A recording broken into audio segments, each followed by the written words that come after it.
Good evening, everybody. Could I start the meeting of the annual general meeting of the trustees of the Clayton Playing Fields by asking for nominations for chair, please? Seconded. Agreed. Can I thank the councillors for showing their confidence in me to chair this meeting. Apologies for absence. We've got apologies from Councillor Blythe, Councillor Salamat and Councillor Moores.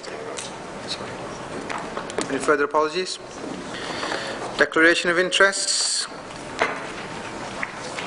Does anybody wish to declare an interest in any contract or matter to be discussed at this meeting? I have not been notified of any urgent business. Item 5 is minutes of previous meeting, which are on pages 1 and 2. Is that agreed? Item 6, final accounts for the year ended 31st of March 2015. Is that agreed? Thank you very much.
Ladies and gentlemen, please be upstanding to receive His Worshipful, the Mayor of Oldham Metropolitan Borough Council, Councillor Atiki Raymond.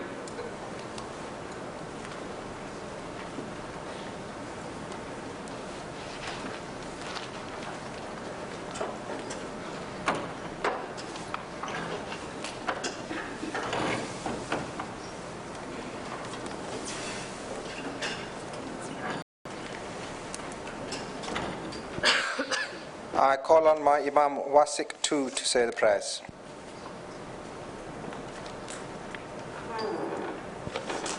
بسم الله الرحمن الرحيم الحمد لله رب العالمين وصلى الله على سيدنا محمد وعلى آله وصحبه أجمعين. I begin in the name of God, most gracious, most merciful. Many tragic and sad events have occurred during this last month. So I'd like for us to take this moment to remember those who have been the victims of these tragedies. In particular, I'd like us to remember the two young men from Oldham who were killed in the car crash the Sunday before last. Tawsif Ahmed, 21, and Asad Majid. I would also like us to pay our respects to Tommy Bilton, 19, who was also stabbed, murdered not too far from here on Ashton Road. Our condolences go out to their families. We ask God to grant them patience and forbearance. Let us also reflect deeply on the current ongoing crisis in Syria that has led to the current plight of the refugees, whom we must remember are also human beings with hopes, dreams and emotions like us. whom have had their lives completely torn by the war. We ask God to grant them mercy, patience, and relief. Let us not only remember but also feel and empathize with the suffering of others so that we can touch deep into our humanity and extend our hearts and our hands to others. Let us remember and pray for those whom we are aware of and also those whom we are not aware of in Oldham, who are suffering and in tribulation in Oldham and also the rest of the world. I'd like to end with a short prayer. In the name of God, most gracious, most merciful, peace, blessings, and salutations be upon Abraham, Moses, Jesus, Muhammad, sallallahu alaihi wasallam. Our Lord, we turn to you in a state of poverty, asking from your generosity that you grant us forgiveness and mercy. We beg your guidance in all our matters and decisions. We ask for abundant blessings in the outcome of our affairs. We implore you to make us mindful. We ask that you keep us on the right path, the path of truth, righteousness, morality, and goodness. Protect us from evil, injustice, oppression, and falsehood. We seek protection and refuge with you from the devils and the evildoers amongst the jinn and the mankind. Please shower your guidance, your blessings, your mercy upon this council, upon our town of Oldham, upon Britain, and upon all mankind. Wasallallahu ala Sayyidina Muhammad wa ala sahbihi ajma'in. Please be seated. If members wish to remove their jackets, they may do so. May I remind members and members of the public that the meeting will be streamed live on a webcast from the Council's website. Public question for Cabinet members.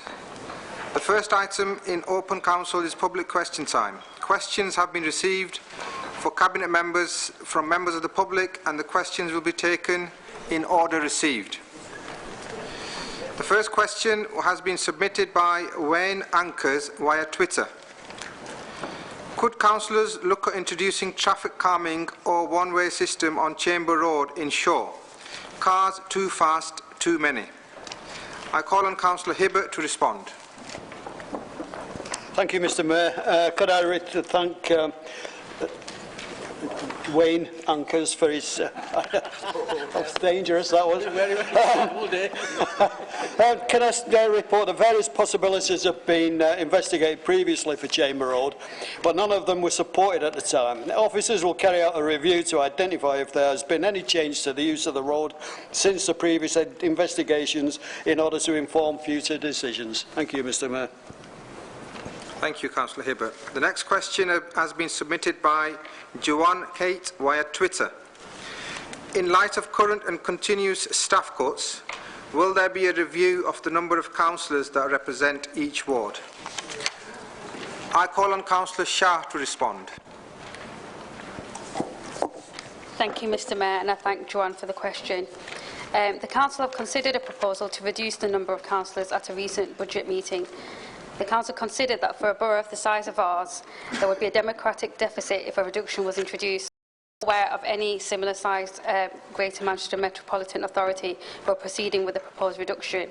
But I'd like to add that if the Council did agree to reduce the numbers, the matter is not solely ours, and it would be a matter for the Boundary Commission who would consider and identify the appropriate number of councillors for each ward. Thanks. Thank you, Councillor Shah. The next question has been submitted by Sarah via Twitter. I'd like to ask whether the Council will be joining other local authorities in calling on the Prime Minister to support additional refugees. I call on Councillor Brownridge to respond. Thank you, Mr. Mayor. The Leader of the Council is going to make a statement on this issue later on in the meeting, but obviously since this question was sent in, the announced that we're going to take 20,000 refugees over the lifetime of the current Parliament. I think it's fair to say that we all recognise that the borough has a very proud history of supporting people seeking asylum from persecution, and we will continue to do so. There are already almost 700 asylum seekers living in Oldham, many of whom are from, or some of whom rather, are from Syria. We are committed as a council to playing our part in enabling asylum seekers to seek refuge in this country in response to the current humanitarian crisis. But it is essential that government recognises that it has a part to play in that, and that the current asylum system does need to be reformed. And the main thing is that local services must be reimbursed from central,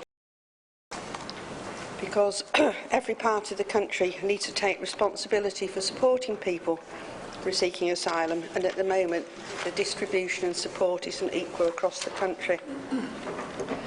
Local communities have a part to play in this, and in line with our cooperative values, we've put information on the council website this very day to advise residents how they can help if they want, in terms of donations of goods, of money and of support, by signposting them to the various organisations that already work in the borough and nationally in that field. And in doing so, we hope we can work together to make Oldham a borough of sanctuary for people in desperate need. Thank you, Mr Mayor. Thank you, Councillor. The next question has been submitted by Pauline Brown via Facebook. I would like to know why the residents on Medway Road, Hollingwood, have not had a letter or any sort of communication about the Durban Mill being demolished. When the Trendsetter was being demolished, we went to Lyndhurst School to view the plans. Nothing has been said about the land on Durban Mill site.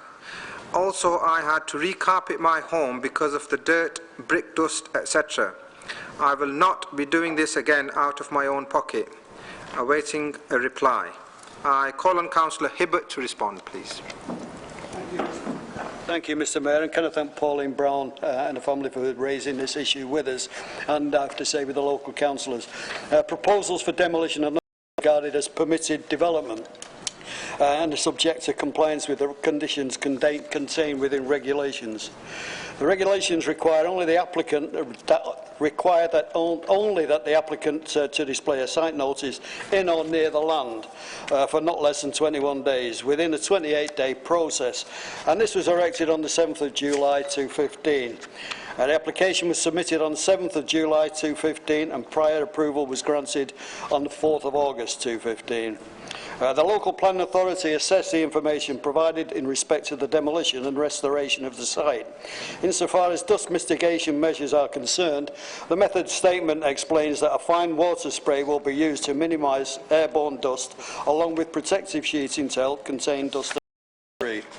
It's inevitable, Mr Mayor, that there will be disruption caused by demolition of buildings such as this, causing short-term issues.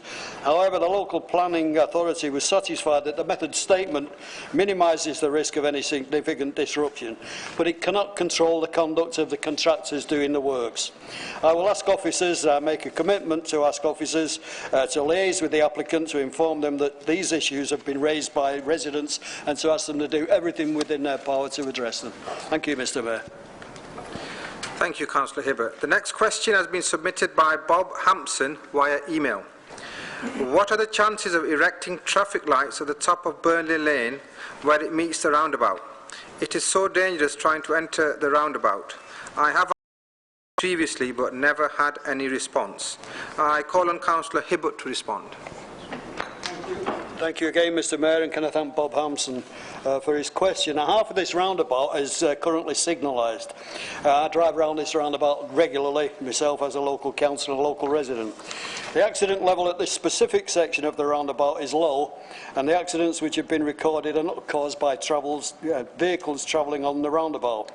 The arrangements on this roundabout are constantly being reviewed, and the road markings have been recently altered to improve the traffic movement. Any changes to the signalisation of this roundabout would involve liaison with Highways England, which most people would know more better as the Highways Agency, and due to the impact on the potential impact on the trunk road and motorway. But we can see what we can do, and we meet regularly with the Highways England. I nearly called it Highways Agency again then. With Highways England, and I'll raise this issue and we'll discuss it with them as with the local councillors. Thank you. Thank you, Councillor Hibbert. The next question has been submitted by Joe Fitzpatrick. I call on Mr Fitzpatrick to ask his question.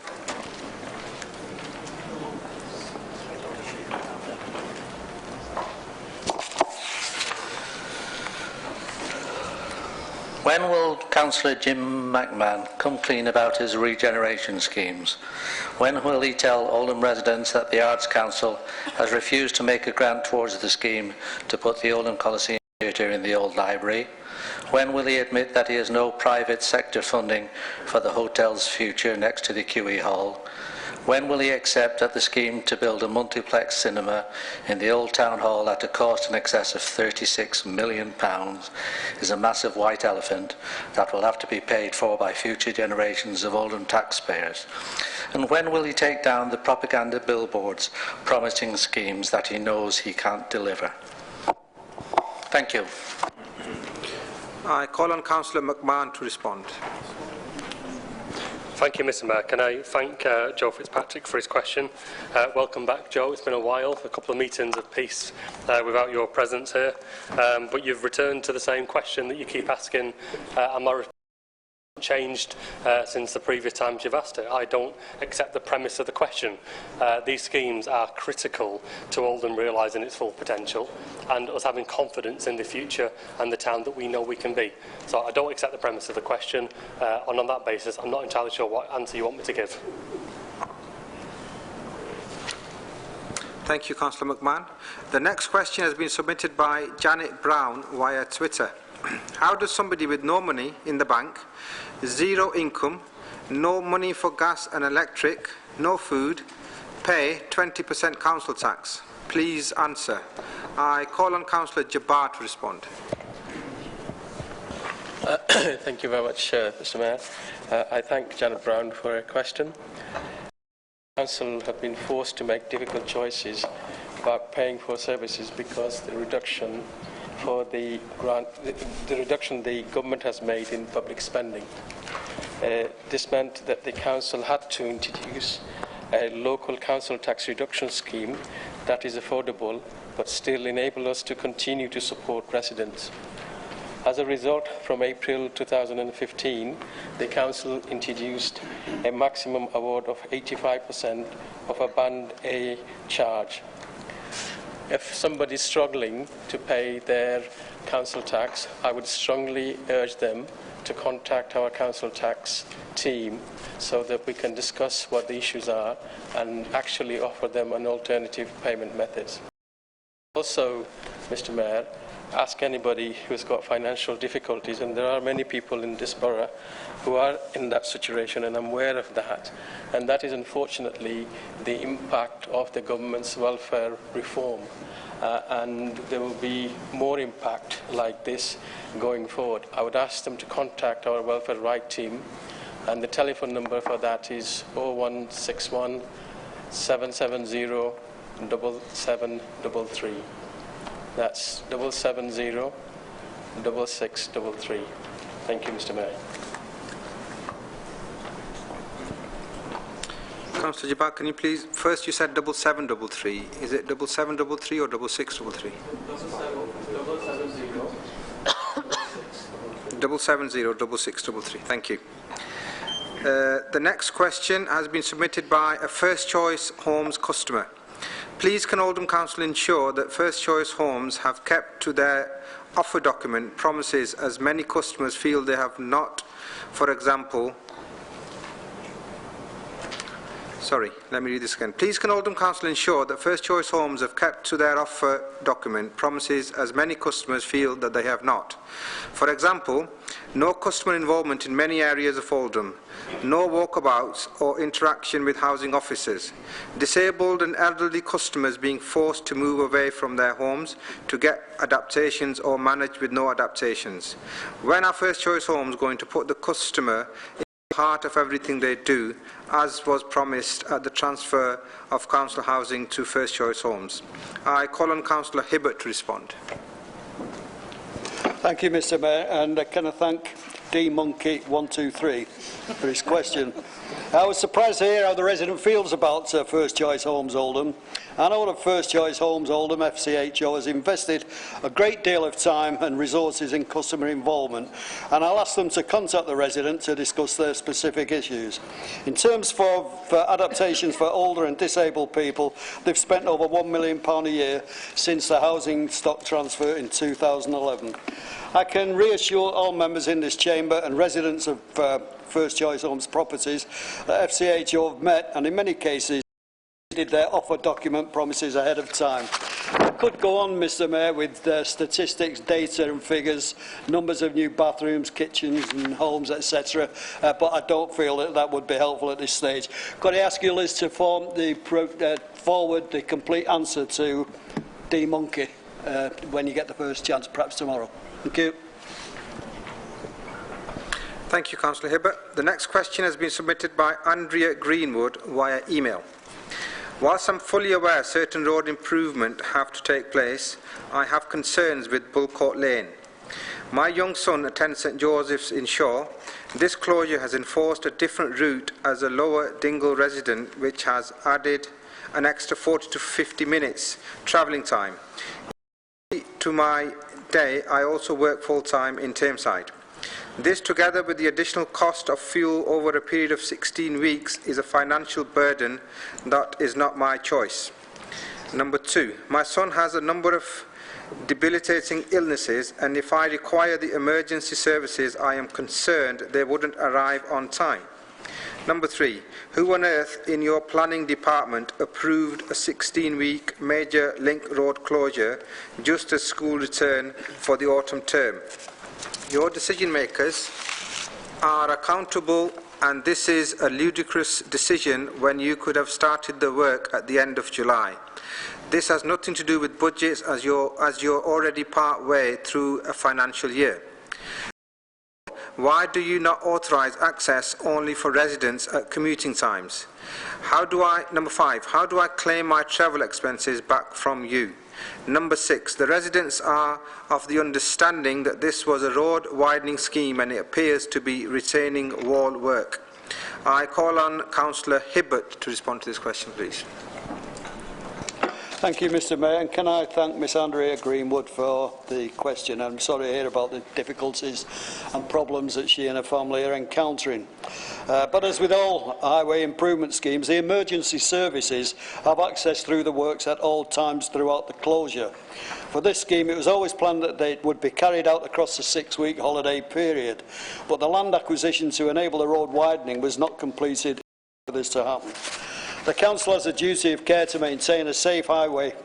Unfortunately, this will always result in road closures and disruption to all road users, but we always endeavour to ensure that this is minimised wherever possible. Thank you, Mr Mayor. Thank you, Councillor Hibbert. I'm afraid that's all we have time for questions, but can I assure the questionnaires that the questions that didn't manage to get in the full Council, they will receive a response. The next item is Councillors' questions on ward or district matters. Questions have been received for Cabinet members from Councillors on ward and district matters. Council has agreed to consider the questions on a politically balanced basis. I call on Councillor Torr to ask a question as submitted. Thank you, Mr Mayor. Parking around Madlock Valley School is a major issue and poses a potential hazard for people being dropped off and picked up by the parents in their cars.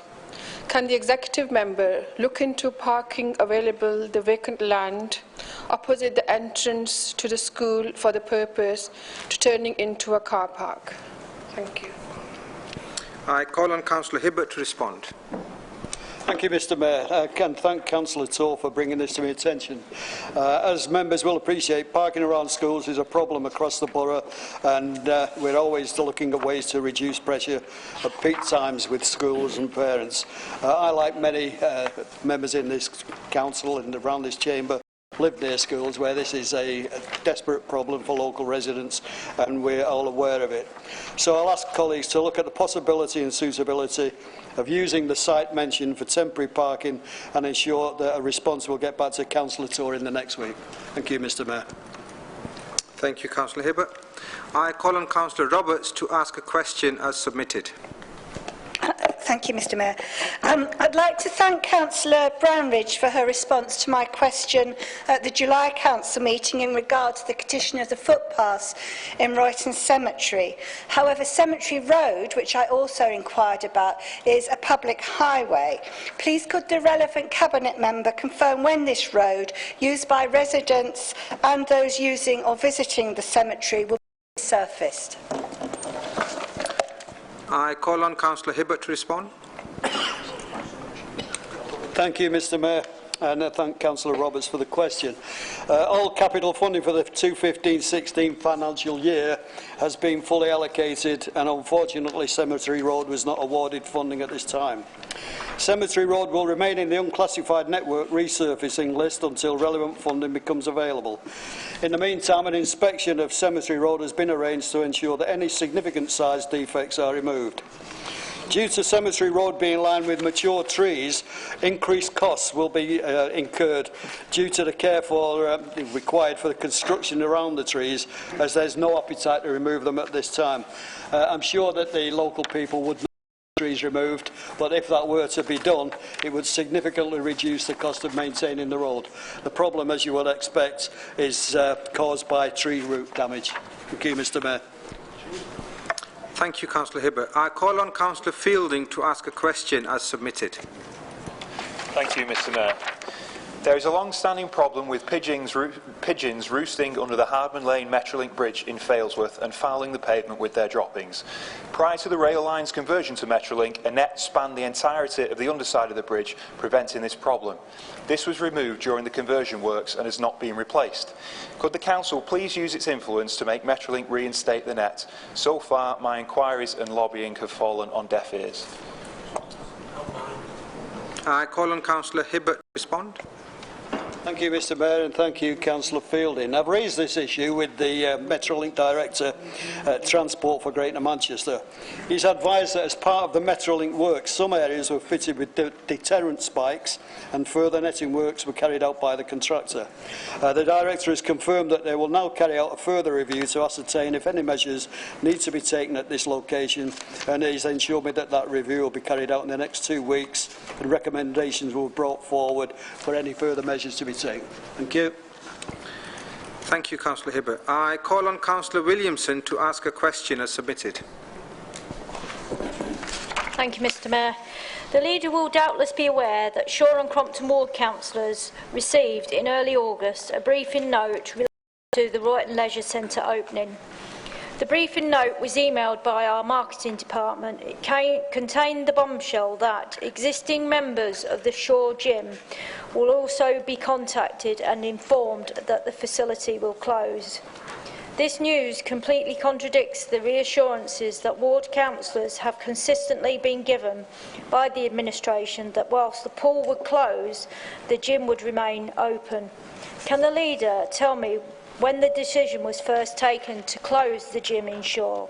And given the ill feeling and controversy surrounding the decision by this administration to relocate all of Shore's community leisure facilities to Royton, can he tell me why ward councillors offered the courtesy of a face-to-face meeting to discuss the rationale behind this decision rather than merely an impersonal briefing note? Thank you, Mr Mayor. I call on Councillor Brownridge to respond. Thank you, Mr Mayor. I rise as the third person to deal with this issue, and the last one, I think.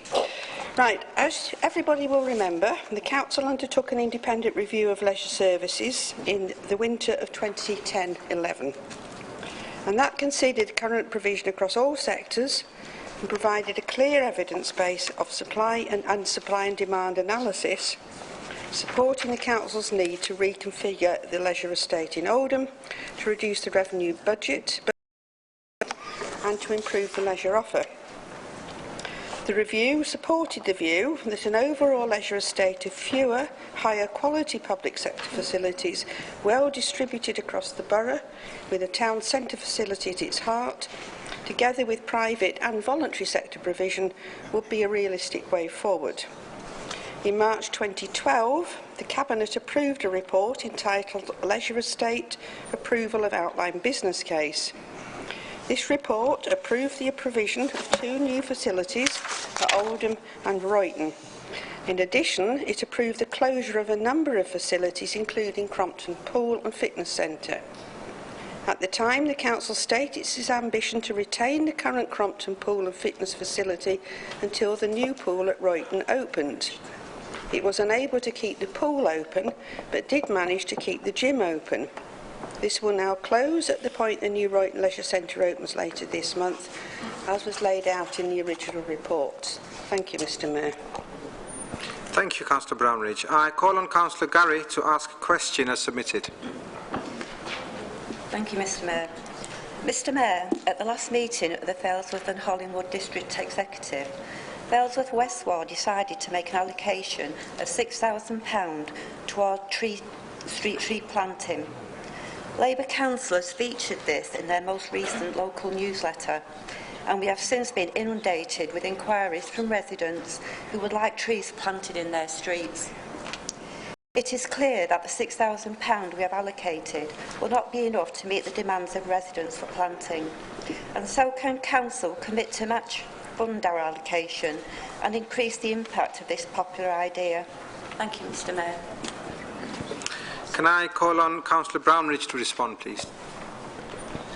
Sorry, Councillor Hibbett's getting very restive now.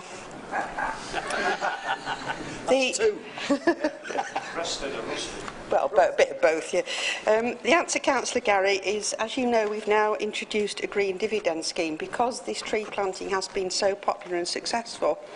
So we found a budget of £100,000 to cover the whole of the borough for this year and next year, which will give the opportunity for community groups to apply for additional trees to be planted in the community. Bids will be coordinated through environmental services, so we can get good professional advice from our arboriculturists to make sure we plant the right trees in the right places. We're producing a residents' application pack, which will be sent to all those who are interested, and ward councillors will also get a briefing pack explaining how they can help their constituencies make these applications. Thank you, Mr Mayor. Thank you, Councillor Brownridge. I call on Councillor Mushtaq to ask a question as submitted. Thank you, Mr Mayor. I have had and continue to receive numerous questions regarding the selective licensing scheme, which has been and is being implemented in parts of the borough, including Alexandra. The queries include a lot of technical questions around payments, for example. However, the broader theme seems to be what practical protection will landlords and their properties receive from bad or rogue tenants. Can the relevant Cabinet member please provide some information? Thank you.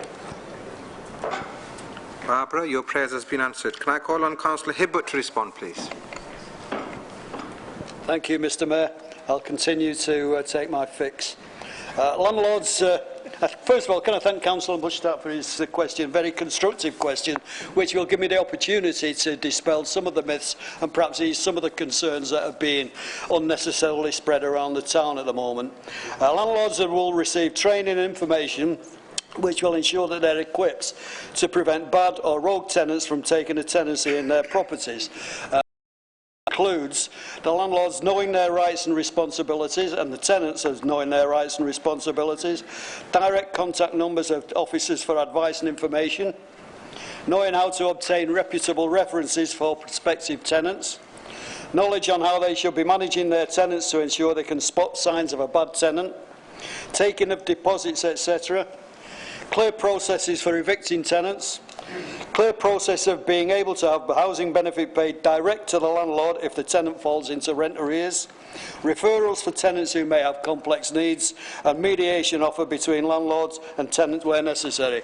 I'm determined, Mr Mayor, to deal with the problems, the increasing problems that are hitting our borough as a result of the increasing percentage of properties that are falling into the hands of private landlords who in many cases, the vast majority of cases, are perfectly reasonable, responsible, respectable people. But there is a minority and we have to deal with that. And I'm hoping that the councillors in this chamber and the people of Oldham will give me their support in doing that. Thank you, Mr Mayor. Thank you, Councillor Hibbert. I call on Councillor Kumar to ask a question as submitted. Thank you, Mr Mayor. I welcome the highway improvements in St Mary's and across Oldham. Could the relevant Cabinet member please advise when the work will be completed? I call on Councillor Hibbert to respond. Thank you, Mr Mayor, and thank you, Councillor Kumar. There's currently increased activity in St Mary's at this time due to the integration of the Metrolink and the significant development around the town centre, including the leisure centre. People may well think the Metrolink's here, so there's no work being done, but there is still Metrolink-related work to be carried out, and we're trying to do it all at one go, which I'm sure the people of Oldham will appreciate. Other significant highway improvement works include the Gateway Corridor programme to implement the 24-hour repair promise. However, the maintenance of the highway is an ongoing process and will continue beyond the development work, albeit on a reduced level. Thank you, Mr Mayor. Thank you, Councillor Hibbert. I call on Councillor Harkness to ask a question as submitted.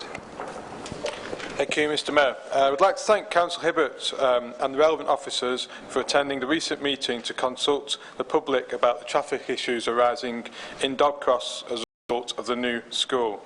It was good that the meeting remained focused on the advertised purpose of the meeting, that was traffic, rather than straying into questions relating to the site as some in the protest group wished.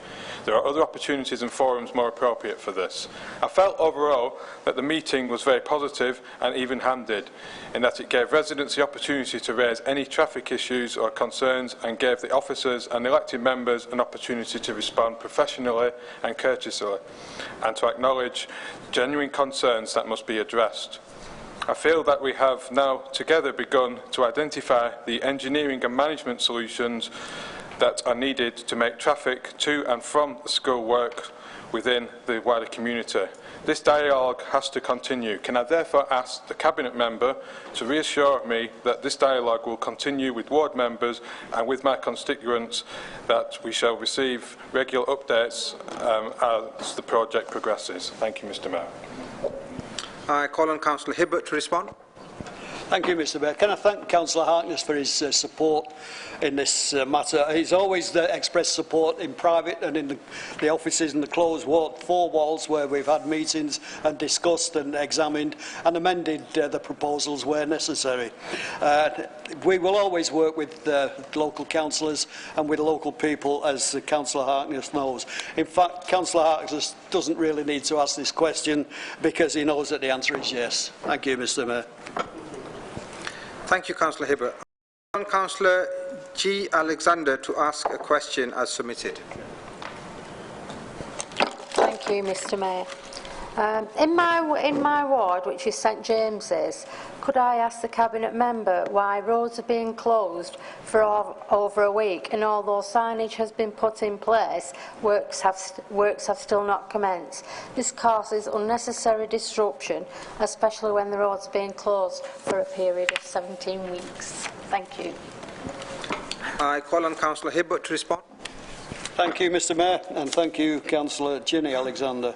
And our non-disruptive carriageway works were due to commence on Bulcock Lane as soon as the road was closed and the diversion route set up. Unfortunately, the contractor did not start these works as the agreed programme.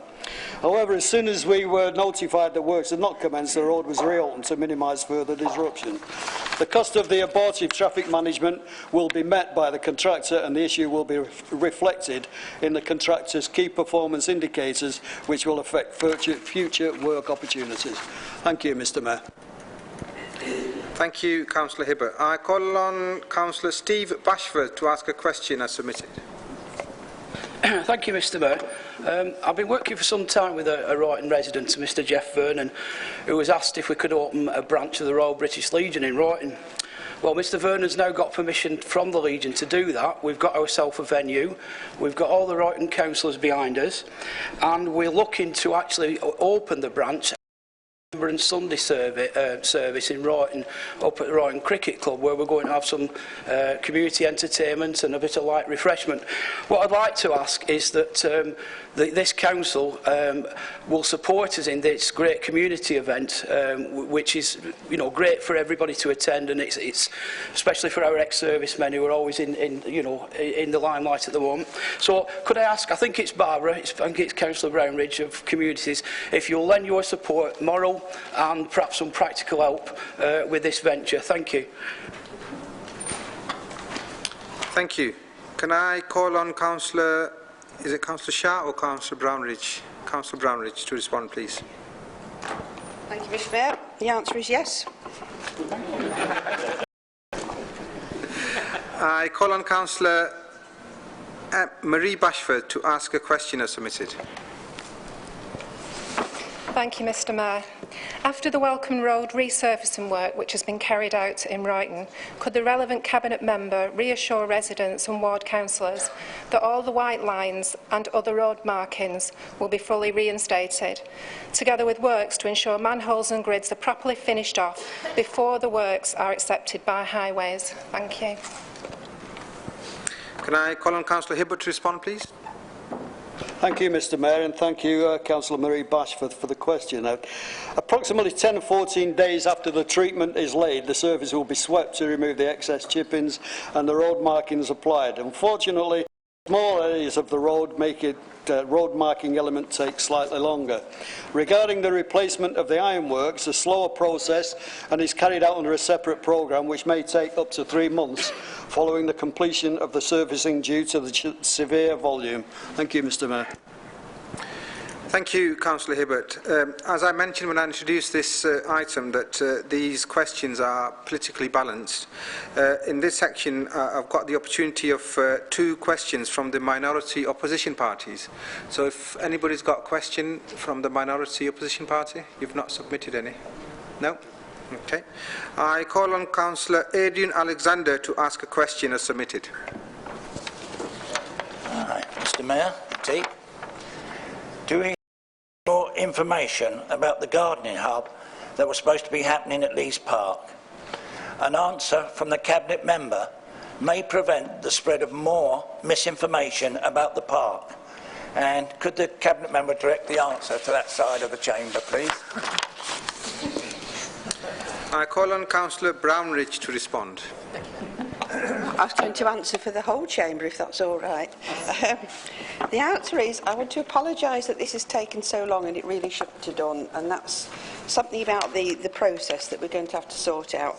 The answer is yes, it is still going ahead. It's now subject to an advertisement. We have to advertise because there's a change of use from a bowling green to a growing hub. So we can't actually formally finalise it till the advert's been placed and the relevant period has expired. So that's what we're waiting for. So as soon as that happens, it will move forward. But it is definitely going to happen. Just a last bit of bureaucracy to complete. Thank you, Councillor Brownridge. I call on Councillor Wrigglesworth to ask a question as submitted. With autumn approaching, bringing with it shorter days, more people will be travelling to and from work in the dark. Can the Cabinet member tell me what has been done, and if more can be done, to improve the lighting on the path to the metro station near Coleshaw Green Park, Chadderton South? I call on Councillor Hibbert to respond. Thank you, Mr. Mayor. Can I thank my ward councillor, Councillor Wrigglesworth, for the question. As she knows, Councillor Shuttleworth, myself, and Joy have been working quite seriously and hard on this issue for quite some time, hoping to get it sorted before the shorter work days, the dark nights come in. I can confirm that additional, that's a bit Irish, wasn't it? All nights are dark. All dark, yeah, all nights are dark. Can I confirm that additional lighting has been provided and a night inspection is due to take place which will identify if any further improvement in lighting levels can be achieved? Thank you. Thank you, Councillor Hibbert. I have one more opportunity for a question from the administration. Councillor Inbal.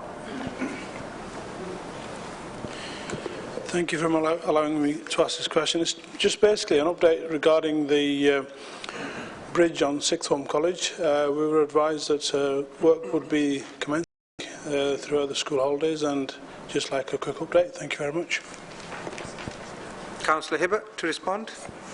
Thank you, Mr. Mayor. We've been having, the leader and I have had meetings with the engineers looking at the various proposals for this. We're hoping that the work will start as soon as possible. We were hoping to make a start during the school holidays, but that didn't didn't transpire. But this work is in hand, and I will keep ward councillors fully informed and have instructed officers to have a briefing with the ward councillors before any work starts in order to address any of their concerns. Thank you, Mr. Mayor. Thank you, Councillor Hibbert. Can I also request that you also inform the councillors of the neighbouring Medlock Vale ward, because many of the residents use that bridge? Your request is my command, Mr Mayor. On that, can I also... I call on Councillor Turner to ask a question as submitted. Thank you, Mr Mayor. Sometime last year, my ward colleague, Councillor Murphy, brought to the attention of highways officers issues relating to speeding traffic along Thornham Road, Royton, which is in Crompton Ward. After a traffic speed survey was carried out, which recorded speeds of over 79 miles per hour on a 30 mile per hour zone, a promise of police presence was made. However, there have not been any operations in this area to combat antisocial and dangerous behaviour. Ward councillors funded, out of their own budgets, speed camera signs, which helped for a short time until people realised that they were a threat. So, can the council work with the police to arrange for action to be taken? Thank you, Mr Mayor. I call on Councillor Hibbert to respond. Thank you, Councillor Turner, for the question. I've got a very long, complicated and complex response to this. I don't intend to read it all out tonight. I will give you the highlights, and Liz will provide you with a full copy, and anybody else who requires it. If people want more information, please contact Liz, and I know that she will provide that. I've now had the opportunity to interrogate the results, and that means look at, the traffic survey recently undertaken along Thornham Road. The recorded injury accident database has also been looked at, which has revealed that no injury accidents have occurred along the rural section of Thornham Road in the previous 3 years. However, the average speed recorded, although higher than the 30-mile-an-hour limit, are not considered excessive and are not at a level that the introduction of calming measures may help to curtail. However, in view of the high speeds recorded, I do feel, and I agree, that it is necessary to apply to the police for Thornham Road to be treated as a site of community concern. I've received confirmation from the police that they will commence mobile speed enforcement along Thornham Road during this month. Yeah, that's fine. That's it. And the rest of it, which is quite a long one, we don't want to take up time tonight, will be forwarded to you. Thank you. Thank you, Councillor Hibbert. We may have time for, well, we've got time for at least one more question from the administration, but we may have time for two. Yes.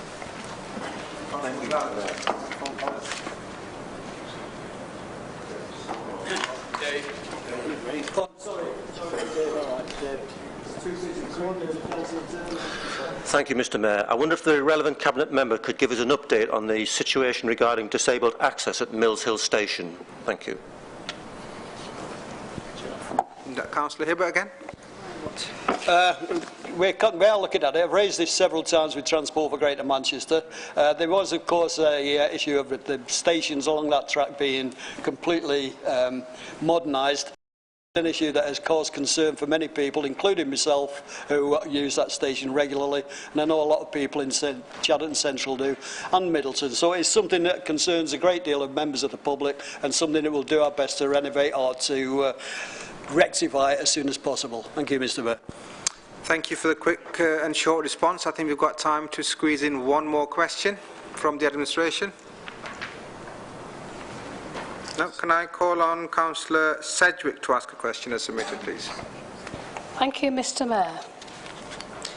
Can the Cabinet member confirm to the residents and myself when is West Street and Burton Street in Lees going to be resurfaced? They are a complete disgrace. We have two churches, St Thomas and St Edward's, in this area. Funeral processions have to go up and down these streets, and it does not give a very good impression or provide a dignified ending for the deceased. I think we've waited long enough, Dave. I know you're sick of me keep going on about these two streets, but they need doing. Thank you, Mr Mayor. Thank you. I call on Councillor Hibbert to respond, please. Thank you, Councillor. Val, where are you? I'm here. We've been friends too long for me to ever be sick of you asking me questions. We always chat in the corridor, and we're good friends and show respect for each other. Thank you for that. Now, the capital investment for highways improvements is currently being prioritised to improve the strategic route network and the secondary network. When these roads are to standard, funding will be allocated to the unclassified routes. These roads remain in the list of unclassified roads. However, in the meantime, and given the specific issues being caused by the condition of the roads, I will ask officers to see if there is any interim remedial works that can be carried out. If you want there, it will come up to Leeds tomorrow and start taking it around. No, you two. As long as I don't have to make arrangements with the funeral people. Thank you, Councillor Hibbert. That's the end of the time for this section of the agenda. We now move into the formal business of the Council. Item number 2, apologies. I have received apologies for absence from Councillor Moores and Councillor Blythe. Yep. Okay. Thank you. Item 3, minutes of the last meeting. Is Council agreed that the Council minutes from the meeting held on the 15th of July 2015 are agreed as a correct record of the meeting, subject to the inclusion of the actual motion at item 12, motion 2, page 21? Thank you. Declaration of interest. Are there any declarations of interest from members in respect of matters to be determined by the Council at this meeting? Can members declare any matters to the meeting? There will also be a form circulated around the chamber for members to complete if they have an interest.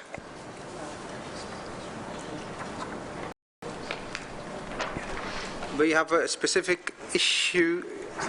Councillor Rigglesworth?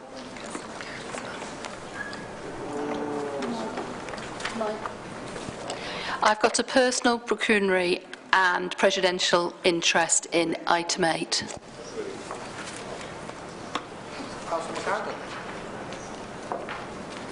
Mr Mayor, item 15B, I'm a council appointee to the Board of Oldham Trading Services, OCS and OCSH, so a personal interest.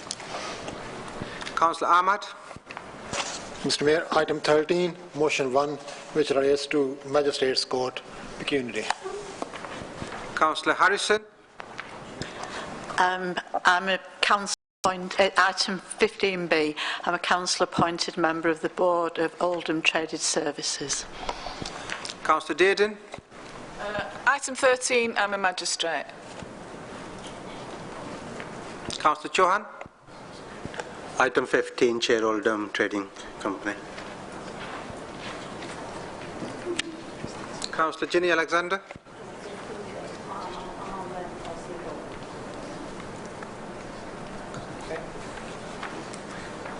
Thank you very much. Item 5, urgent business. There are no items of urgent business. Item 6, communications. I have received a letter from the Leader of the Council, and at the request of the Leader I will read the letter to members.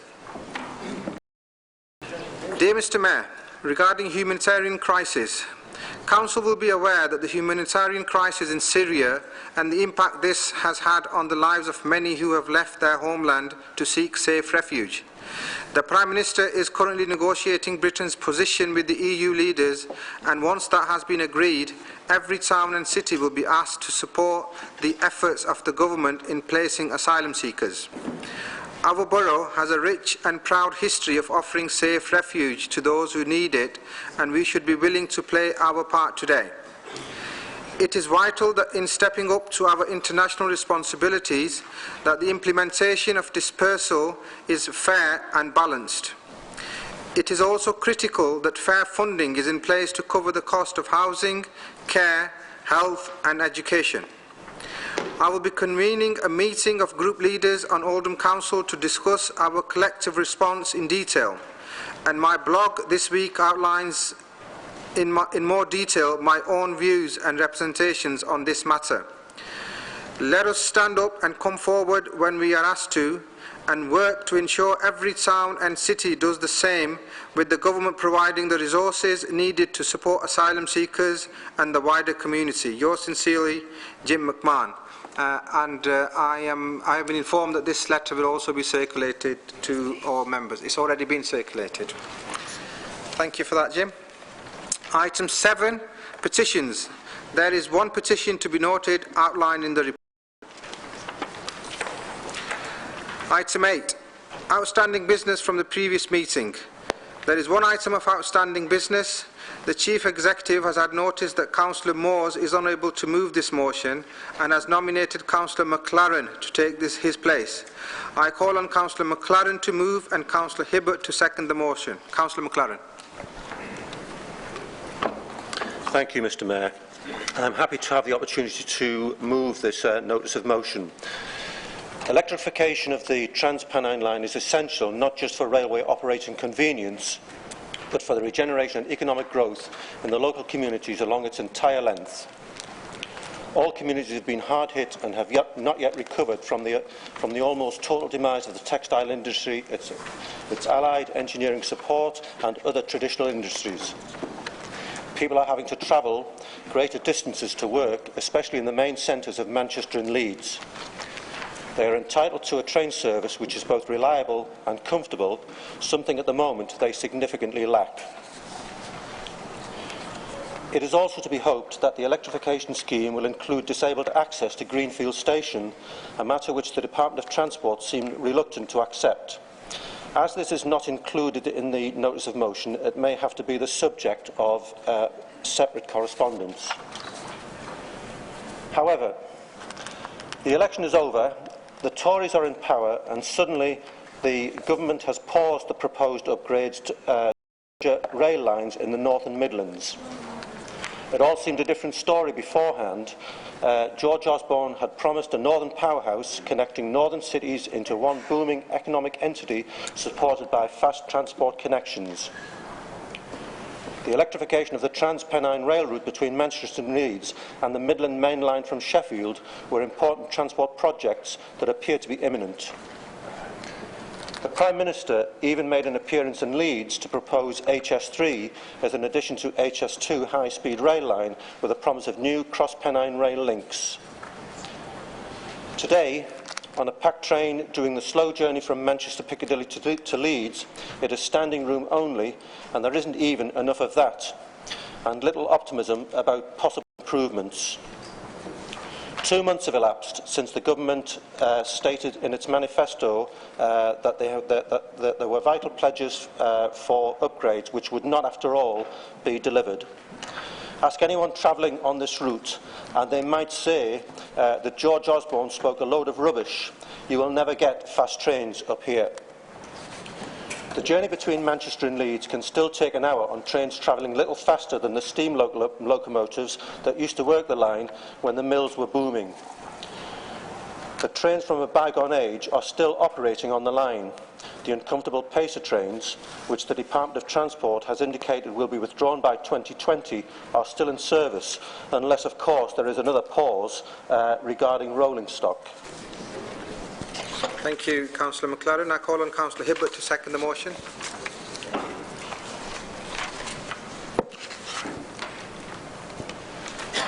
Thank you, Mr Mayor.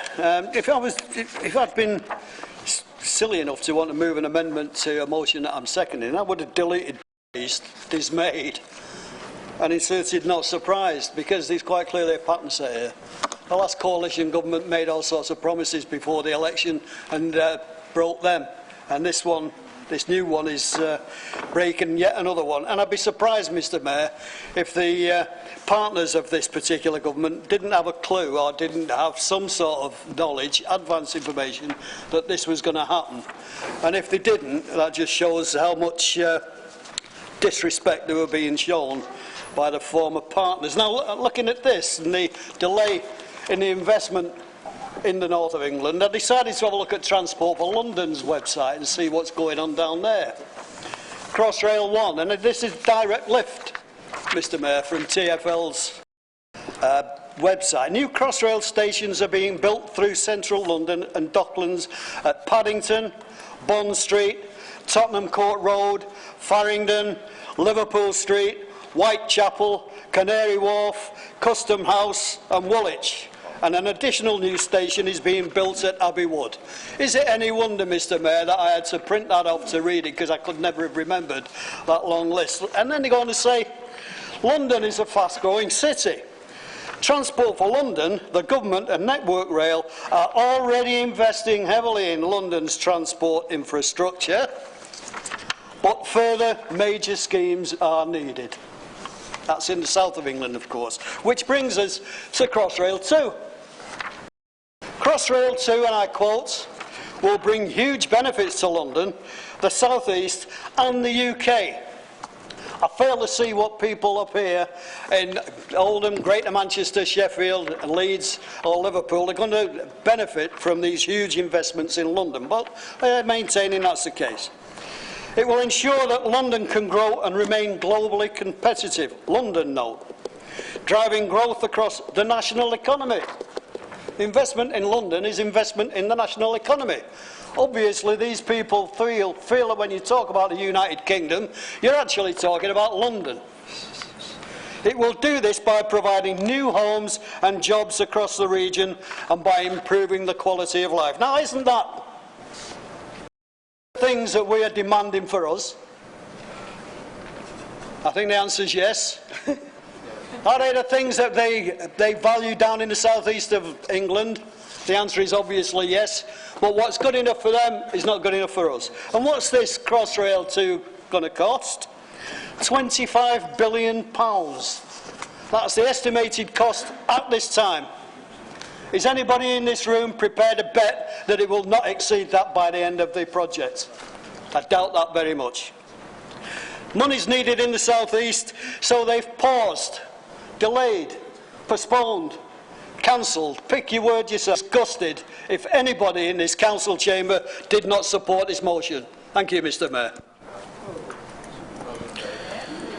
Now, there's an amendment. I'm just conscious that there are 2 amendments to this motion and we have a total of 15 minutes to discuss this item. So I call on Councillor Harkness to move and Councillor Sykes to second the amendment. Thank you, Mr. Mayor. I agree with a lot of what Councillor Hibbert's just said, and this is hoping to enhance the motion. I mean, the work on electrification has simply not been good enough. There were some improvements in the coalition government in terms of electrification. There was more lines put down, but clearly more needs to be done. But under the coalition government, the electrification of the route had been agreed and reports indicated it was self-financing. So all this was agreed under the coalition government and the Conservatives have gone back on their word. The Chancellor talked about this before the election, probably in a cynical attempt to show that they care about the North. And we hear lots of rhetoric of a Northern powerhouse. Well, they need to start proving it by investing in the infrastructure. We were expecting a completion date in 2018 and we expect the Pacers to go in 2020. But now there's no timeline, so what do we do when we no longer use the Pacers? Passengers in Greenfield and Mosley are going to be short-changed on this. This coalition government has gone back on what was agreed and what the electorate thought they were going to get. George Osborne came up to Manchester just before the election and was suggesting that this was all going to happen. But there's no work looking like it's going to go ahead. The North of England Electrification Task Force group had stated how important it is economically for our region that we get electrification. Electric trains are also much more environmentally friendly. We should not be relying on diesel trains in the long run. They don't have to, as Councillor Hibbert said, in the south, so we shouldn't up here. So I urge you to support the amendment as it enhances the motion. Thank you, Mr. Mayor. Councillor Sykes to second. Very briefly, Mr. Mayor, in seconding it, I've yet to see a dual fuel train, but what we've got on this particular line is that's what we'll need, because we've got part of it already electric, and then the other part isn't. So you actually can't use electric trains for the whole journey, because they run out of cables when they get to Manchester, because there isn't any for the rest of the journey. So the attempt to this amendment, and the other one, if we get to it, is to strengthen this motion, and we're with you. But just before you wave your shroud too much, Dave, you had 13 years of government and did absolutely nothing about this crucial transport corridor for the north. So just be careful how big your shroud is. Thank you, Councillor Hibbert. Now we need to debate the amendment. Sorry, Councillor Sykes. I'm proposing that I let one person, if there is any, who wishes to speak against the amendment before I go to a vote.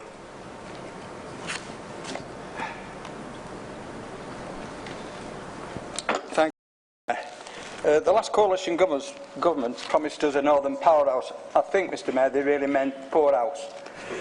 For just weeks after the election, they reneged on those promises of electrification and upgrades to the routes between Manchester and Leeds and London to Sheffield. In stark contrast, Mr Mayor, the Coalition's southern bias means that the Thameslink and Crossrail project, as Councillor Hibbert stated, go ahead as planned. The London to Swansea line goes forward, Mr Mayor, despite it involving raising bridges, lowering the track and rebuilding tunnels, which were originally constructed by Brunel. Not surprisingly, it is way overdue and running at nearly 3 times the budget. Mr Mayor, the Minister, Patrick McLaughlin, said that the government is not back from delivering the Northern Powerhouse. However, the Department of Transport stated that no extra cash will be available to kickstart any of the schemes. I fear, Mr Mayor, that this sounds like the death knell rather than the pause of which we are supposed to believe. Mr Mayor, I believe that on the run-up to the general and local elections, the coalition government knew they were not going to proceed and deliberately suppressed the report which was issued in September 2014, which warned of escalating costs. Mr Mayor, it beggars belief that the Liberal Democrats here in Oldham didn't have previous knowledge about the so-called pause, as their party was part of the then government, yet they neglected to raise any concerns. I suspect the Lib Dems will deny knowing anything about the pause. Even if I was minded, Mr Mayor, to believe that, which I'm not, they should have known, as their leader, Nick Clegg, maintained that they were in the font of all knowledge when it came to knowing what went on in government, and boasted that his party was holding the Conservatives to account on anything that they felt was wrong. But obviously not on this occasion, Mr Mayor. However, Mr Mayor, I suppose we shouldn't be surprised that they have any aversion to anything that runs on rails, as a lot of us can remember that their then representative of the TFGM committee, Councillor Knowles, did not vote for the Metrolink to come to Oldham, but bizarrely wanted it to go to Hazel Grove. No change there then. I urge support of the motion and reject the smokescreen Liberal Democrats amendments. Thank you, Mr Mayor. Right, I'm afraid I've only got less than 3 minutes to finish the debate off, so I'm going to ask Councillor McLaren if he wants to use his right of reply.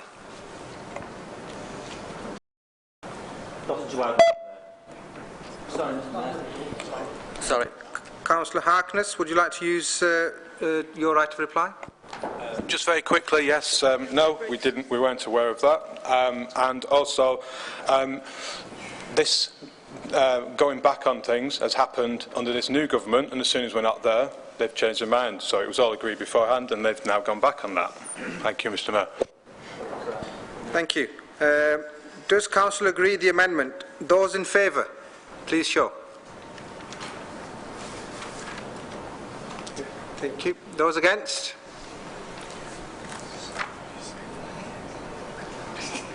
Okay. Any abstentions? The amendment is lost. I'm afraid I haven't got time to do the next amendment, so can I ask the movers and the seconders just to virtually just stand up and move and second the next amendment, please? Councillor Heffernan to move and Councillor Sykes to second. Thank you, Mr Mayor. I formally move the second amendment in favour of the Northern Powerhouse, not the Northern Poorhouse. Councillor Sykes, thank you.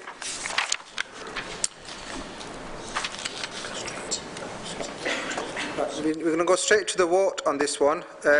Does Council agree the amendment? Those in favour? Those against?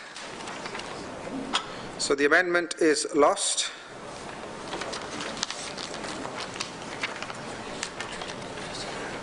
So we need to vote on the amendment.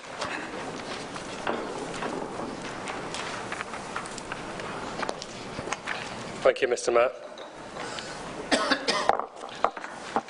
It was this time last year that I gave the last annual report. The clue was in the title. That feels like a lifetime ago. If you think about what's happened in public service, if you think about what's happened in the town, actually the challenges are immense, staggering, at times scary. The journey the council has been on has been at times inspiring. But like every public sector body in the country at the moment, you know, there's quite a lot of uncertainty about what our future is. So last year the focus was very much on Oldham Council. I talked about the 700 council services that are delivered on a daily basis to our 250,000 people who live and work in Oldham. And we celebrated the work of our staff who go out of their way day in, day out, to provide excellent services for our people. And of course, I'm not going to spend this year repeating last year's annual report, but I do think it would be remiss not to reflect the hard work that our staff and to say thank you, because they are the flag bearers for this council. It's easy what we do, we stand up and we give an opinion. They're the people that roll their sleeves up and get on with the job and provide the services our town needs. So this year, I'm going to focus on the things that matter to all of us, the people outside this building. And if you stand in politics, you want to make a difference, and it's all about people, and it's all about communities. And these are very challenging times for our communities. And the context is striking. In Europe, we're now 2 years away from a European referendum, and what that will mean for a town like Oldham, what it will mean for our country, in fact. But it will have undoubtedly, whether it's a stay in or come out vote, implications for the economy, for jobs, for housing, for immigration, and for all the issues that we know affect our people on a day-to-day basis. We also know that we're operating in a context of greater devolution. It feels like every few months we make more progress on devolution, with more powers being devolved down, and Greater Manchester really setting the standard, I think, for devolution across this country. But we also need to be clear, and we've had this conversation before in this chamber, devolution without the finances to support it isn't devolution, it's passing the buck, it's a poison chalice. So the next phase is going to be about securing the money that we need to provide the real change. Far better that we make decisions for ourselves than faceless civil servants in Whitehall making it on our behalf. The direction of travel under this current government is clear for anybody to see. Now, I know, John, you'll say, well, we won an election, so we can crack on and get it done. And, I think we all respect democratic rights and accountabilities. But that doesn't mean we're blind to the consequences on the ground. And, the benefit changes that people are seeing, the bedroom tax, welfare reform, even changes to benefits for people who are in work, really will begin to impact on the people that we're here to represent. And it's important that as a town, we come together and we find a solution for that. So last year was about council services. This year, very clearly, will be about the town and the people we care for. And it's important then, if the challenges are great, but with opportunities as well, that civic leadership is more important now than it's ever been before. So I'm going to outline what we've been doing over the last year to show Oldham leadership, but also really to address the issues that we know people in Oldham face. So the one big issue for our town, of course, is low wages. Because we are predominantly from the mills, low skilled, now with a new economy low wage, the minimum wage increase will have an impact on the people that we represent. But let's be clear, the minimum wage that the government are putting forward isn't the minimum wage, so the living wage, as we know it. We know there's a gap between what the government think people can live on and the true cost that the Living Wage Foundation and Joseph Rowntree Foundation, for instance, have established. So we know even with the uplift in the minimum wage, there will still be people who live in Oldham who are working hard, who are the doers and the strivers, who still can't afford to cover the bills. And they're precisely the people, of course, who are affected by changes to working families tax credits. Anybody earning less than £20,000 a year will see over a £3,000 a year reduction in their household income. Now, I suspect there are people in this chamber who earn more than £20,000 a year as a household. Even if you earn more than that, just think about, £3,000, £4,000 a year taken away from your household budget, and what decisions and compromises would have to be put in place just to manage that kind of loss of income. Well, that's going to be hard for anybody, but when you're struggling to survive, it becomes much harder. And I think that does strike at the heart of what we're about as a town. So we've been saying to people, listen, if you work hard, if you're aspirational and you want to get on in life, then Oldham is a town where you should succeed. That's very difficult if people's experience on a day-to-day basis is, well, I do go out and work hard, I'm trying to provide for my family, but I'm making a choice between heating the home and feeding the family. And that's no life at all. And when people come to us with that, it's important that we have an answer. And actually blaming the government then just isn't good enough. We need to find and craft a solution ourselves. But if aspiration is what it's about, then this council too has to have aspiration for our town. And I think, on almost any measure, we do meet that high test that You know, our aspirations for regeneration, our aspirations for job creation, our aspirations for how we look after elderly people, disabled people, about how we invest in young people to have the best start in life. I think most towns would say Oldham really has got its act together, and I'm very proud of the part that this council has played in that. But central to that, and it links maybe into the question that was asked before about the regeneration projects, why are they important? Why, if the council is struggling to make ends meet, which is what we say to people, and we are, why are you investing in the Old Town Hall? Why are you investing in Marks and Spencer's and Prentice Gate? Why are you doing all these big schemes that we know cost money? Well, we're doing that because Oldham's economy is weak. If we don't do more to repair the foundation that our town built on, then we can't be surprised if the building that's put on top of it, which is our community, our economy, is weak and begins to crack. So investing in the foundations, which is a decent place to live, you know, proper quality open space, environmental standards, good recreation and leisure offer, a town where people are proud to walk around and call it home, and a town where people are happy to invite their friends and neighbours to come and visit because they take pride in the town and they take pride in what they're able to show their friends and family. We're not there yet. We've got a long way to go. Now, I walk around the town centre, and maybe I've got rose-tinted glasses, but I do see the town centre is improving every year. I do see it's a clean town centre. I do see it's a green town centre. I do see the shopping centres getting better. All right, we've got way to go, but it is getting better. More shops are beginning to open than the previous year.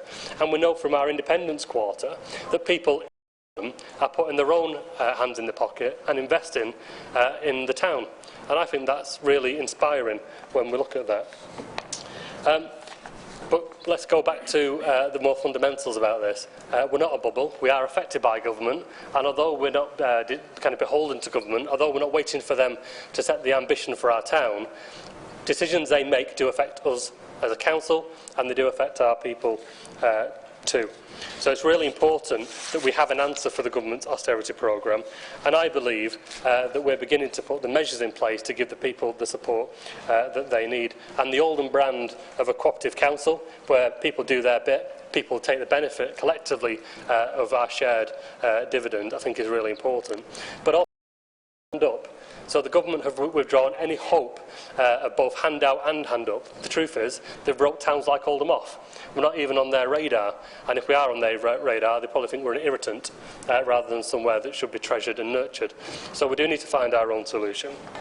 But today, and these are really staggering numbers, 3,700 people from the year to June visited Oldham Food Bank. Over 1,600 children were fed by Oldham Food Bank. Now, those are big numbers, aren't they?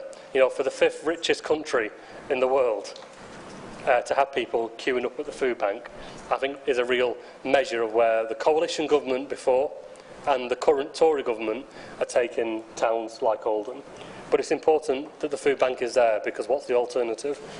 But also our welfare advice team, and I know Councillor Jabbar has invested a lot of time, energy and passion in creating a team that really does give people the support, and the staff, and I've met the staff who work on the front line, are really inspiring people. They're not administrators, they're not pen pushers, they are there because they know their prime responsibility is to help people who need it, and the people who come through those doors are some of the most vulnerable people in our community, on the breadline. I've gone for weeks and months without enough money to afford to heat the home, to make food and to feed the children and to clothe the children when they go to school. Our welfare and advice team have been outstanding, and last year alone helped 1,100 residents, and that could be anything from filling out forms, applying for benefits that they're entitled to that they weren't claiming, for instance. Now, the net effect of is £2.3 million of additional benefits that people were entitled to but weren't claiming. We talk about the claimant culture. I can tell you what, there's a lot of money that's owed to people in Oldham that they just don't claim. And it's really important, if they need it, that we signpost them in the right direction. But while we're doing that, the Job Centre is also sanctioning people, and we know that Oldham had the second highest benefit sanctions in the country. So, you know, there's a real test here about public services, how we align, have we got the same ethics and values and the same direction, or are we working against each other at the cost of the people that we're here to represent? The living wage for us was really important because when we talk about tax credits, when we talk about welfare reform, we know the best thing you can do to people is to set them up in life and give them earning potential so that they can go out there and they can earn a living for themselves that's well paid to cover the cost of the bills. And I do think at times the council makes compromises on how we are as an employer because the money is so tight, but people do look for us to set the benchmark. And it's important that in doing that, if we want to go out there and say to companies, it's really important that you invest in a living wage, in ending zero-hour contracts, in giving people enough money to earn a decent living, it's really important that we do the same ourselves and show leadership on this issue. So I'm very proud as a council that over 500 members of Oldham Council staff now benefit from the living wage that we introduced. And in cash terms, that's around £100 a year back into the pockets of those people. Now, they're predominantly cleaners, caretakers, people who work in the catering service, and they are, by and large, by a clear number, Oldham residents. So by being a good employer, not only are we doing the right thing by our employees, we're putting money back into the Oldham economy, and I think that's exactly what we need. But we also know then we need to expand that even further. It's okay the council doing that, but a Labour council should do that anyway, because we believe in our values and it's what drives us on a daily basis.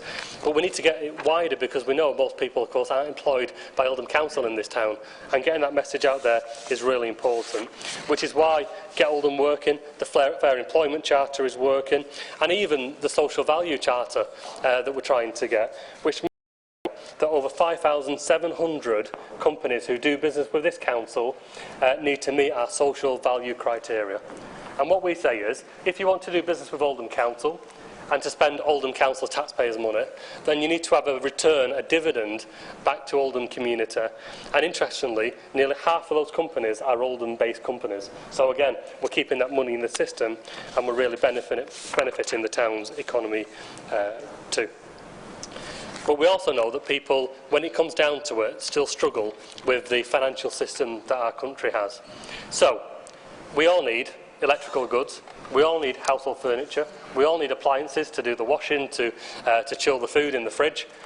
But at times, things happen and things break and things go wrong, and you haven't got the money in the bank to go out there and buy it with cash. So what do? Well, up until a few months ago, the options you had were expensive and limited. You could go to a high street lender, a weekly payment store, and they're expensive, and people did. You could go to a payday lender, and they're expensive, but people did. Or even worse, people would go to loan sharks. And we know in Oldham, too many people went to loan sharks to get out money.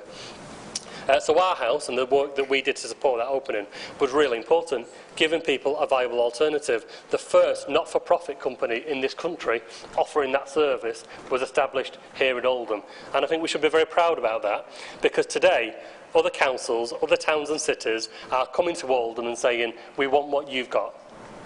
And that's great, because it means, as a not-for-profit business, they're not interested in screwing people over. They're not interested in sending the bailiffs round to extract even more money, not because it's due necessarily, but because their business model is predicated on that.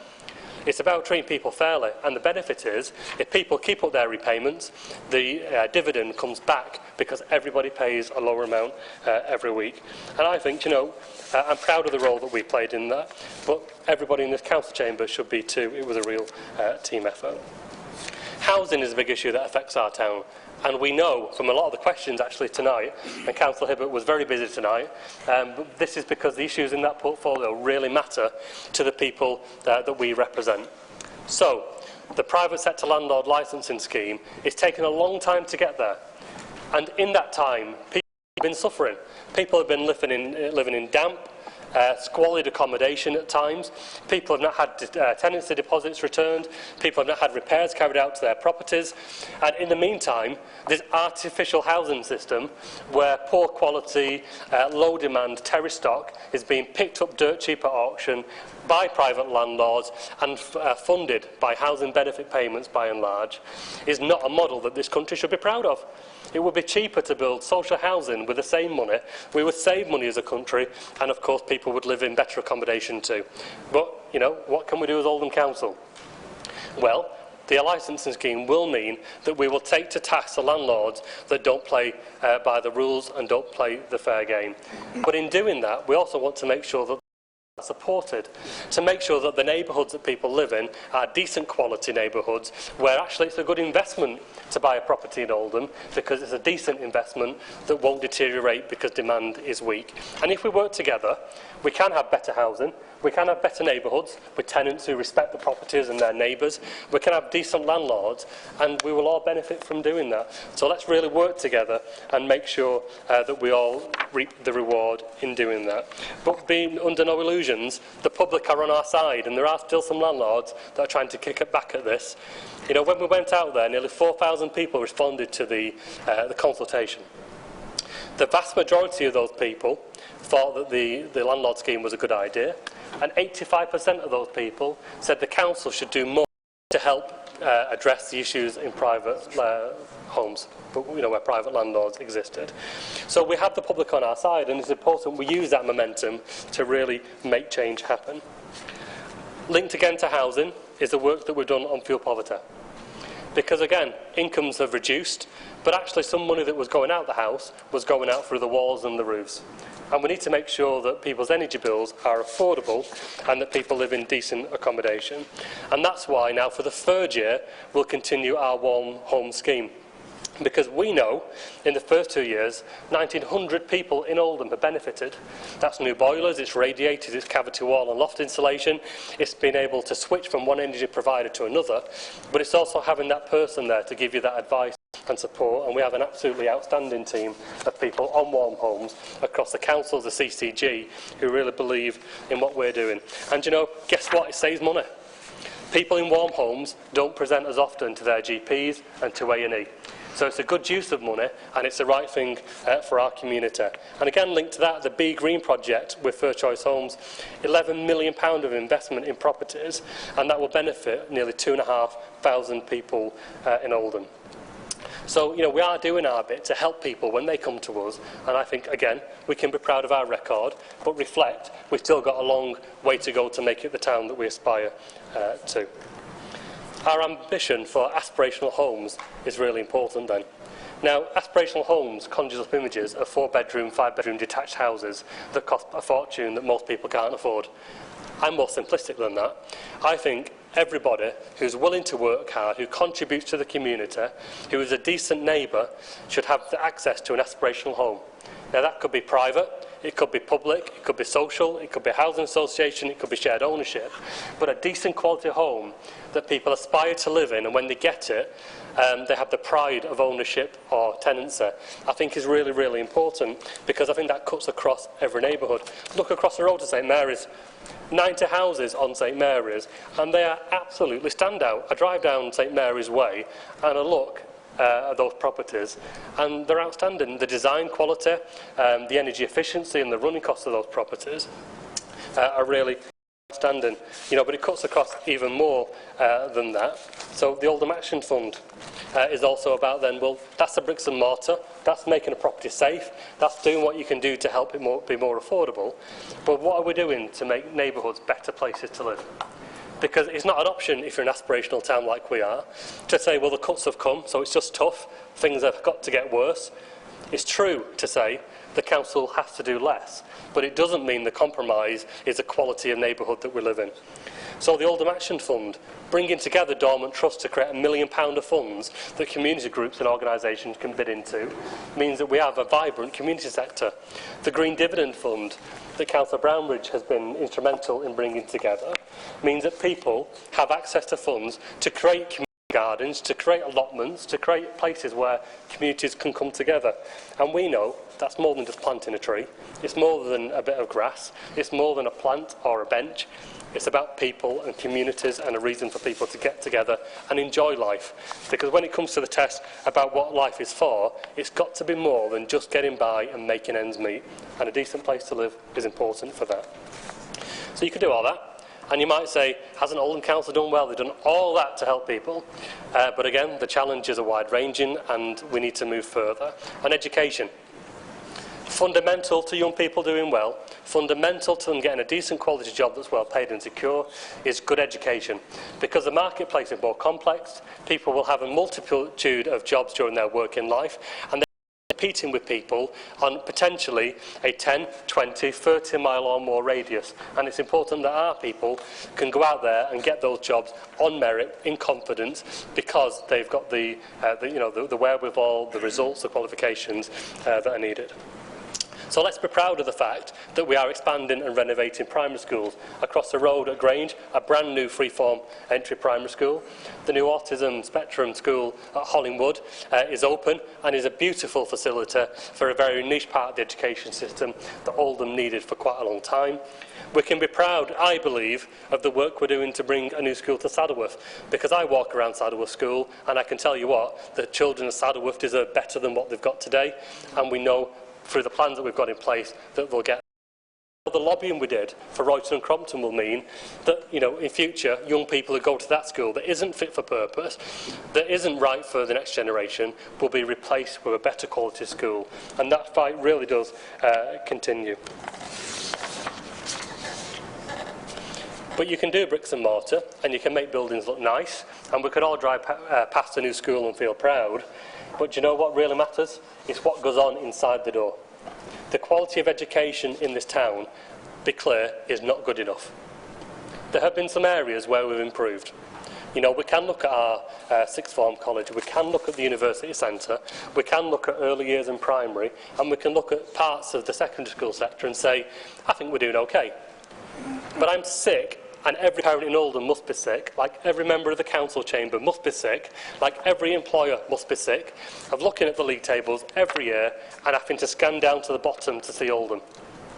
That's not the town that we want for our young people, because it's not the town that our economy can thrive on, and it's not the town that's going to create a decent quality life for the people that we represent.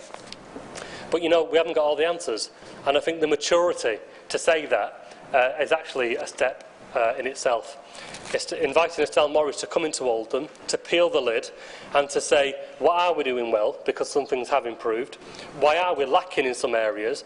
But more importantly, how can you use that collective responsibility cooperatively to drive Oldham forward and create a better future? And when those recommendations come out, they proposing a new way to deliver education in Oldham, recognising that it's complex today, but it will get more and more complex over the life of this Parliament, and we need to be ready for that. But we're not kind of waiting for that to happen until we invest today in our young people. So the Youth Guarantee, as I understand it, is still the only town in this country to offer our young people the guarantee of a job, a traineeship, further education, self-employment, apprenticeships. We should be very proud of that. If you're a young person in Oldham going through our school system, you've got a unique opportunity where the town says, we believe in you, and we're going to make sure that we marshal our resources so you've got somewhere to go after school. No young person falling through the net. That's what every town really aspires to be, and that's what this town will be. Now, that's not the council. I think we are playing our part. It's employers, it's the secondary education sector, it's further education, it's universities, it's individuals and communities and families who are saying that they want to do more. Could I just check for time, Mr. Mayor? 5 minutes, that's fine. But we also know then, so if our young people are educated well, are ambitious, we've got their hopes and aspirations up, great. But what happens if when they go into the real world, they have a crashing reality of a business community that's weak, of employment opportunities that don't exist? Which is why the schemes that we are talking about around the town centre, around our employment sites, are really important.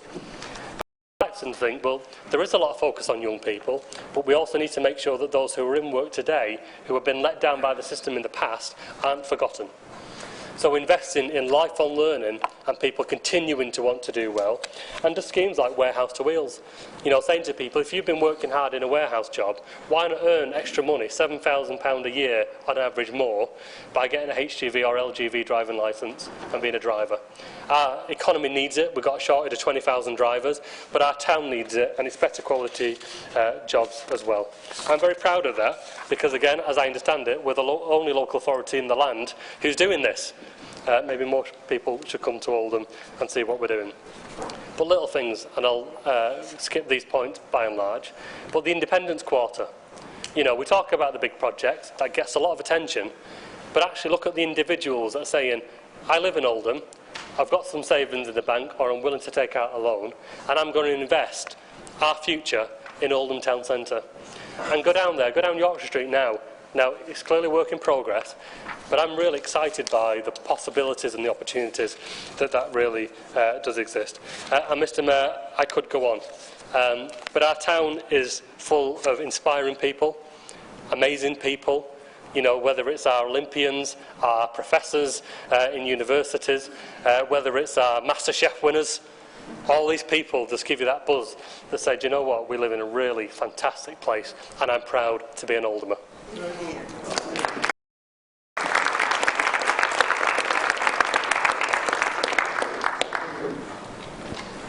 Thank you, Councillor McMahon. We move on to item 10, Youth Council business. I call on the Youth Councillors to move a motion.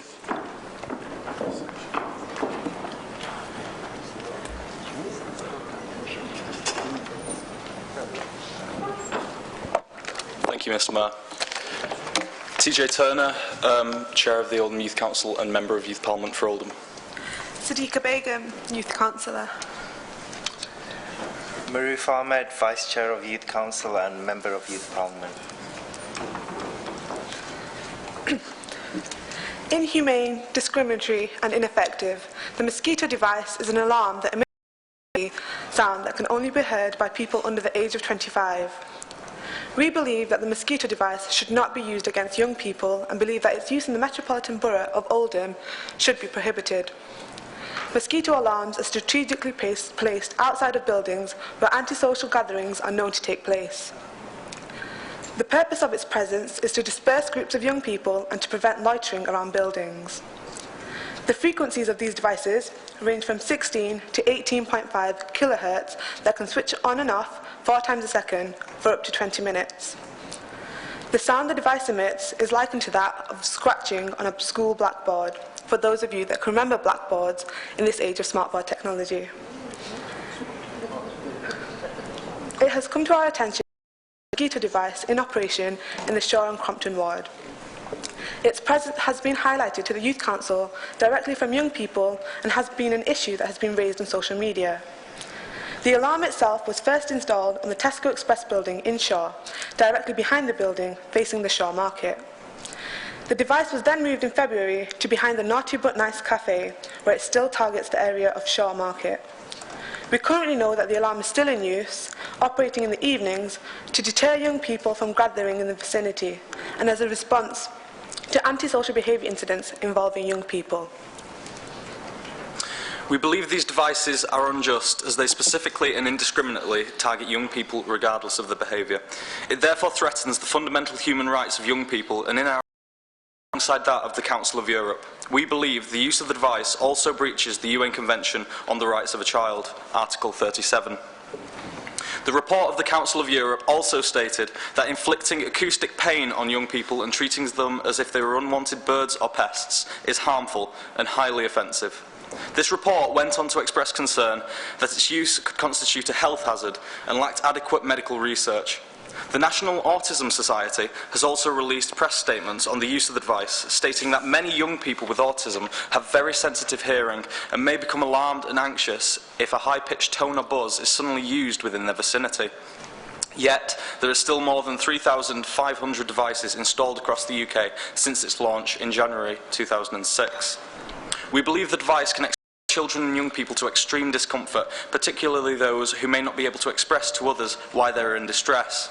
When in use, the device can be heard by all children and young people, including infants, not just those deemed to be causing a problem. How is punishing all children and young people in these areas a fair response to the actions of a minority? The device is incapable of differentiating between those who are antisocial and those who are not, causing a breach of Article 15 of the UN Convention on the Rights of a Child, freedom of association. The right entitles children and young people to assemble freely and without restriction, if doing so peacefully, which the mosquito alarm prohibits without inflicting torture. We understand that antisocial behaviour is an issue that should always be challenged. We also know that young people are not the only demographic who are involved in antisocial behaviour. Using these devices is not a proportionate response to loitering, as groups causing a nuisance can simply move elsewhere. The use of the device doesn't effectively tackle the issue, it simply moves it somewhere else. And for the demographic of those incapable of hearing the alarm yet still partaking in antisocial behaviour, the device is defunct. There are a number of other interventions available to tackle the problems of antisocial behaviour. Use of these devices shouldn't be one of them. We need to be working with young people, exploring the reasons for their behaviour and providing meaningful and appropriate alternatives. The answer isn't to just move them on. That doesn't stop antisocial behaviour, it stops it from happening in that particular location. What we need to do is get to the root cause of the antisocial behaviour and support and value young people to be positive, active citizens. Excluding all people, regardless of their behaviour, from a shared public space is quite simply unfair. With huge reductions in youth provision available for young people, there are fewer opportunities available for young people to meet up and socialise in safe, structured and positive environments. With less provision of positive activities in the community, there is a risk of antisocial behaviour increasing, or at the least an increase in young people gathering on the streets. Is the answer to this more mosquito devices? No. Young people need to be valued, feel included in the communities in which they belong, and to be supported and empowered to participate in positive activities. If this device targeted a single gender or race or other life-defining factor, there would be public outcry.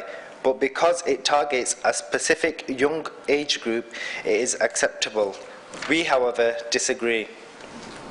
The use of the devices is also feeding the negative stereotype of young people. The media's attitude to young people is to demonise all young people on the actions of a few. This device reinforces that by sending the message that when assembled together, all young people will cause trouble and should be dispersed. The use of mosquito devices has always been a controversial subject and one that has been tackled by other local government bodies. On the 12th of January 2011, Sheffield City Council unanimously agreed to ban the installation and use of the device. The action of banning the device has also been the case in numerous other areas throughout the UK, including Staffordshire, Bradford and Newport. We understand that Oldham Council has already has a framework in place to control the use of these devices. However, we propose this is reviewed and a policy agreed to reduce the risk of discrimination of young people. Thank you. Thank you for that. Does any member wish to respond? Councillor Fielding. Thank you, Mr. Mayor.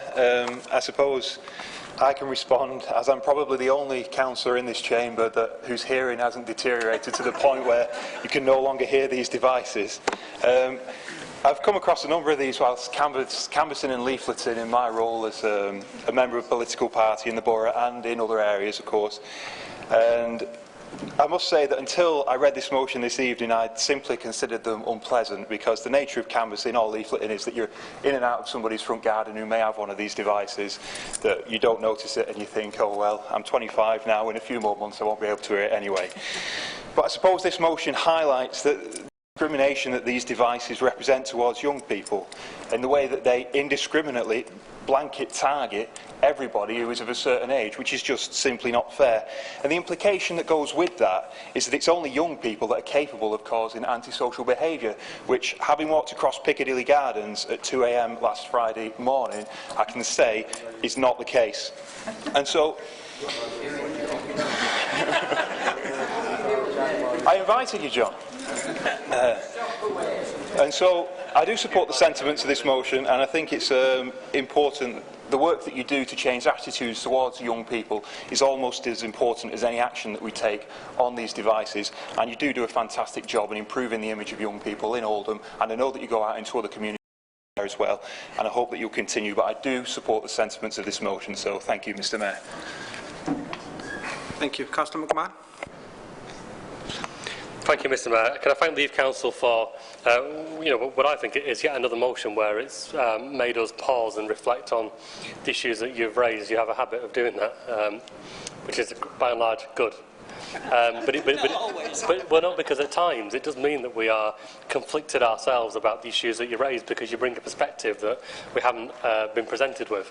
So by and large, if you're a ward councillor, you will get complaints on a regular basis about gangs of young people who are meeting and being antisocial.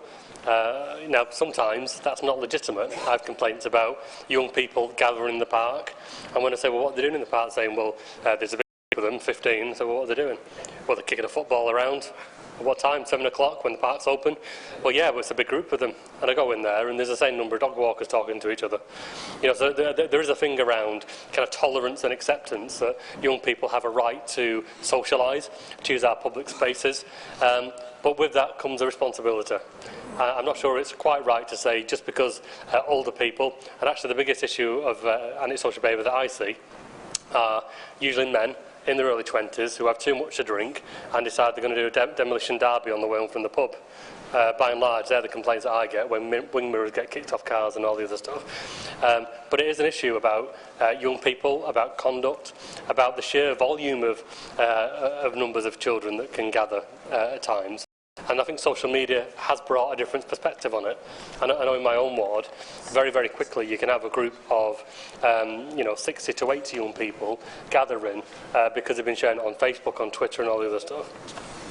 Now, after all that, and you must accept that some of those are legitimate issues because you live in these places as well, and you must have a view about whether some of that is good or whether it crosses the line. You then come to the discussion around, well, is a mosquito device the answer to that? And it clearly can't be. You can't have a device that doesn't discriminate against whether people are being in line with the law, just socialising and being good citizens, or whether they're lawbreakers and they're carrying out antisocial behaviour. The very fact that if your hearing is within a certain auditable range, then you're going to be picked up by it. It just clearly isn't an option. But it's not as easy, I'm afraid, as just rocking up with a good motion, making us think for a bit, which we don't like doing, going away and us all agreeing and thinking you've done a good job. Because actually there's a bit of work involved, I think, to really get to the bottom of this. Because I think just to remove it, and obviously there's one in Shaw, but without kind of addressing the root causes to why it's there in the first place, I think would also be a failure. So my suggestion is that we take this somewhere else, because I think it needs a bit more work. And I actually think we need to bring together people who don't want the mosquito devices for the reasons that have been outlined, with members of the community that have been calling for mosquito devices, and try and craft a solution together. So, Mr Mayor, with Council's permission, I'd move 8.4D in the Constitution to refer this matter to overview and scrutiny, but I would ask the Chair of Scrutiny to allow the Youth Council to be co-opted members for this item and to take part in the review.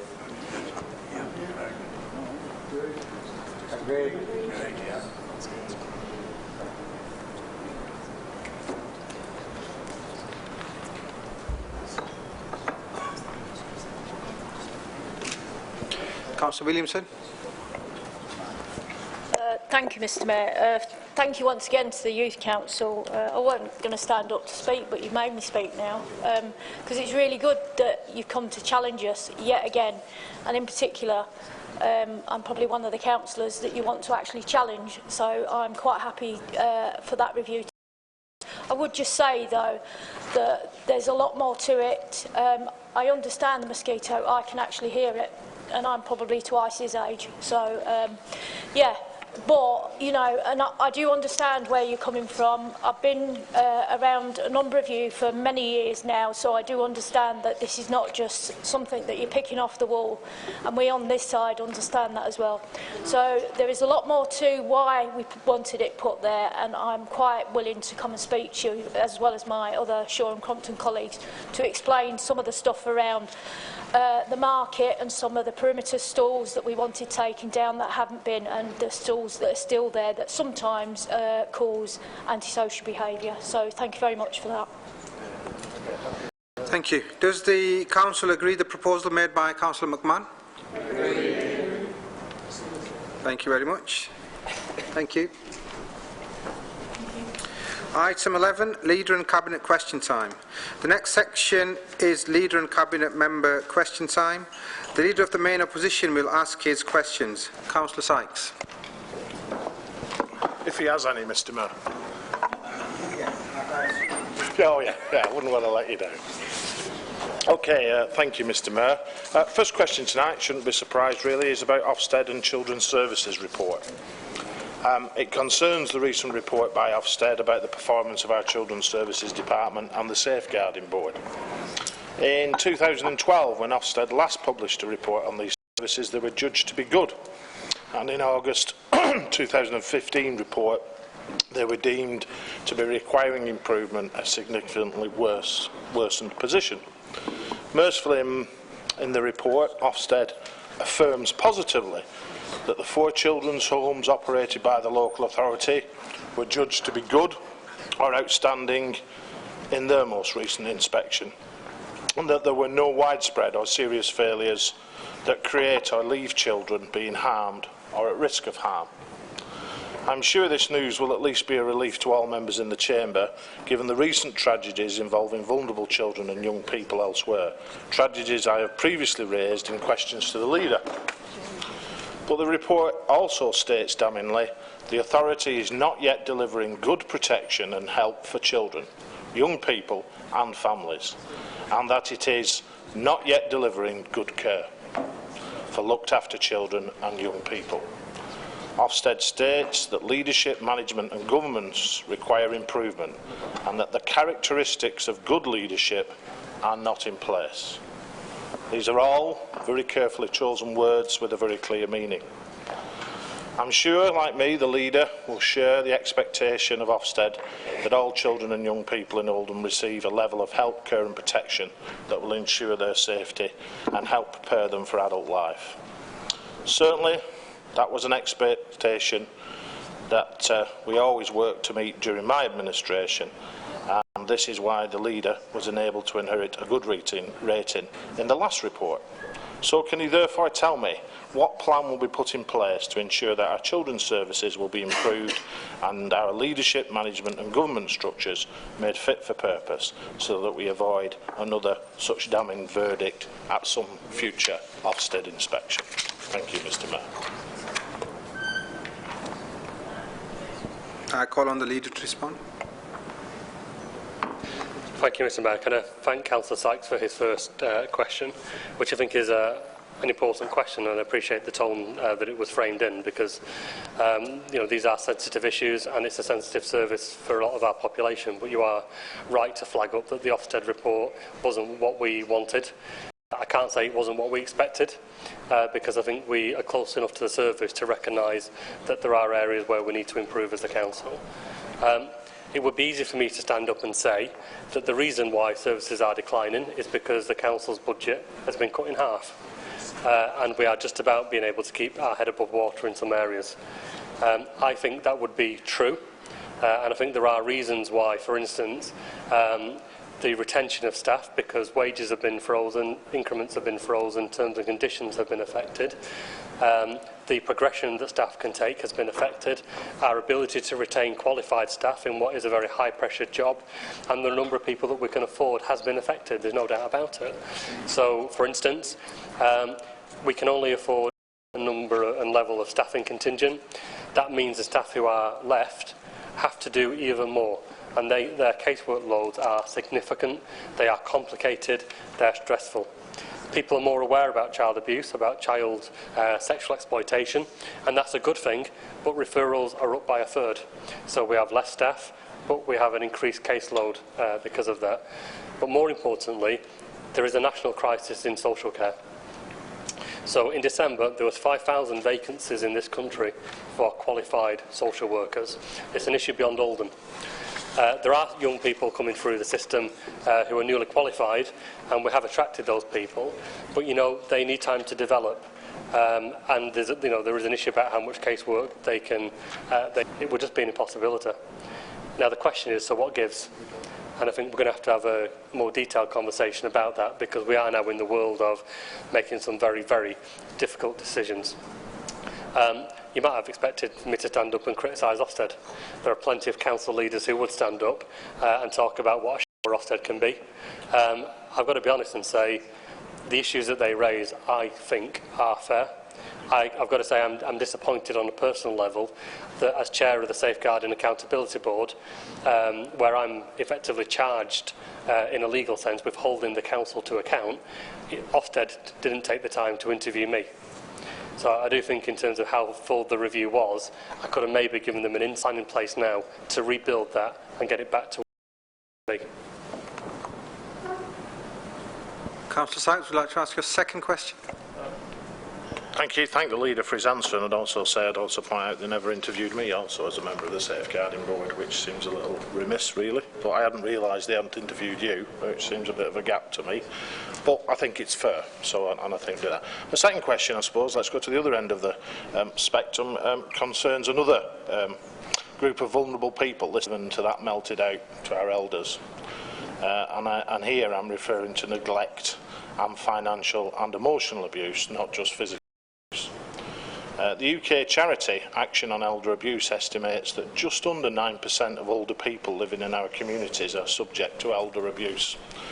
Over 500,000 people, 500,000. Yet it's hidden from sight. A quarter of those abused actually live with their abusers.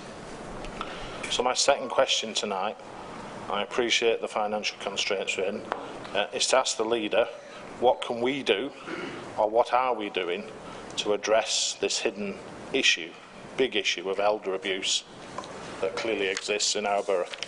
Thank you, Mr. Mayor. Thank you. Can I call on the leader to respond, please? Thank you, Mr. Mayor. Can I thank Councillor Sykes for his second and again a really thoughtful and important question. Part of the responsibilities in chairing the Safeguard Accountability Board meeting that Councillor Sykes now also sits on covers adults and children's. Interesting when people kind of read and follow Twitter and Facebook and the press releases that go out, people will see a lot of the things that the politicians in this room do. Actually, quite a lot of what we do, people don't see at all, and the work we do to safeguard young people and adults is a really important component of that. Now, I've been in meetings where we've had serious case reviews, where we've had reports come through, and some of the stories that affect children, infants, babies, teenagers and adults of all ages with mental health issues and older people with dementia would keep people awake at night. And I can say from first-hand experience, I've been kept awake at night when I go home, and particularly with the children, you almost feel guilty that you've come home to two safe children at times. And in some ways, you can be in danger of responding publicly to the issues that are of public concern on the day. And the truth is, when a child gets injured or abused, it does become front-page news for quite a long time, particularly when there have been failings in the system that have taken place. That leads to a massive response from public agencies, an improvement plan, peer work and all the other stuff that goes around that. I've got to say, I don't see anywhere near the same kind of interest from the national media, to be honest, even from the local media perhaps, around the situations that some of our population finds themselves in. Now, we do have a good team in place to try and highlight it. We have picked up real-life cases of abuse in care homes, in people's private residence, right across the adult age range, and I think we have been able to learn where there have been gaps in but by and large, we can't be everywhere, and we only know what we know. And it's really important if people in the community know that abuse is taking place, have concerns. They might not have all the evidence, but it's our job to gather the evidence. If people have that concern, that if they report it through, I can guarantee that we'll look into it and we'll make sure that if people are in danger, then we put them into a place of safety. Thank you, Councillor McMahon. A leader of a minority opposition has the opportunity to ask a question. Is there a question to be asked? Thank you, Mr. Mayor. I just want to say to the Leader of the Council that I'm fully in agreement with the Cooperative Council and the ideas, but does he agree with me that I don't think it's helpful with governments of all political parties that we're all fighting against, because people in local government for years have fought whoever's been in government in order to get the amounts of money and the amounts of power and to be able to do things for their metropolitan borough. I understand that, but I personally, Mr Mayor, would like to say to the leader, I do not find it helpful to have political references all the time. There could come a time, you've made comments about the coalition government, the Liberals have made comments about the Conservatives, and everybody seems to be getting at the Conservatives, but I have the last laugh because they are in government by a massive majority in the country. And I just want to know why we can't work together and work against governments to make sure we get the best for Oldham. And it doesn't help by being over-political. I know George Osborne has faults, but after Saturday, when your election leader's elected, you may find you have a worse one than we have. So you might be in the mess. So I'm only saying to you, be very wary of what you goad on that. Councillor Hudson, can you get down to your question? The question is, could we agree that we stick together? This is a cooperative council. We are cooperative. Don't make over political comments when we're all trying to work to give better services for people in Oldham. That's what I think they want, Mr Mayor. Councillor McMahon to respond. Thank you, Mr Mayor. Can I thank Councillor Hudson for his question? Perhaps not as relevant or thoughtful as Councillor Sykes is, but nevertheless. I just simply don't agree that we gratuitously have political rough and tumble. If you watch Prime Minister's Question Times, that's where you see the rough and tumble unnecessarily.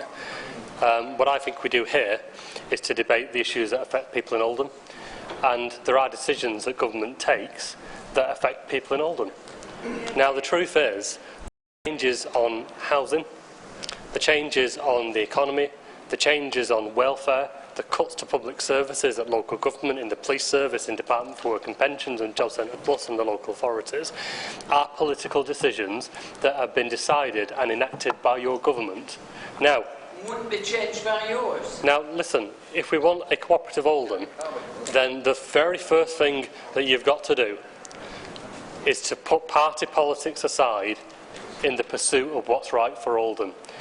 Now, there are times when collectively you have to put your party allegiance to one side and fight the government who are damaging a town like Oldham. So the challenge isn't for us not to highlight the wrongdoing that's taking place today in our society. It's when you caught up.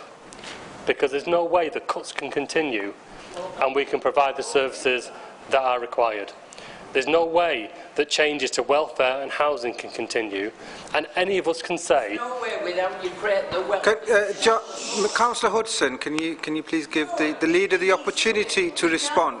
Councillor Hudson, Councillor Hudson, the council leader is responding to a question that you raised. So can I request that you allow him to complete his answer, please?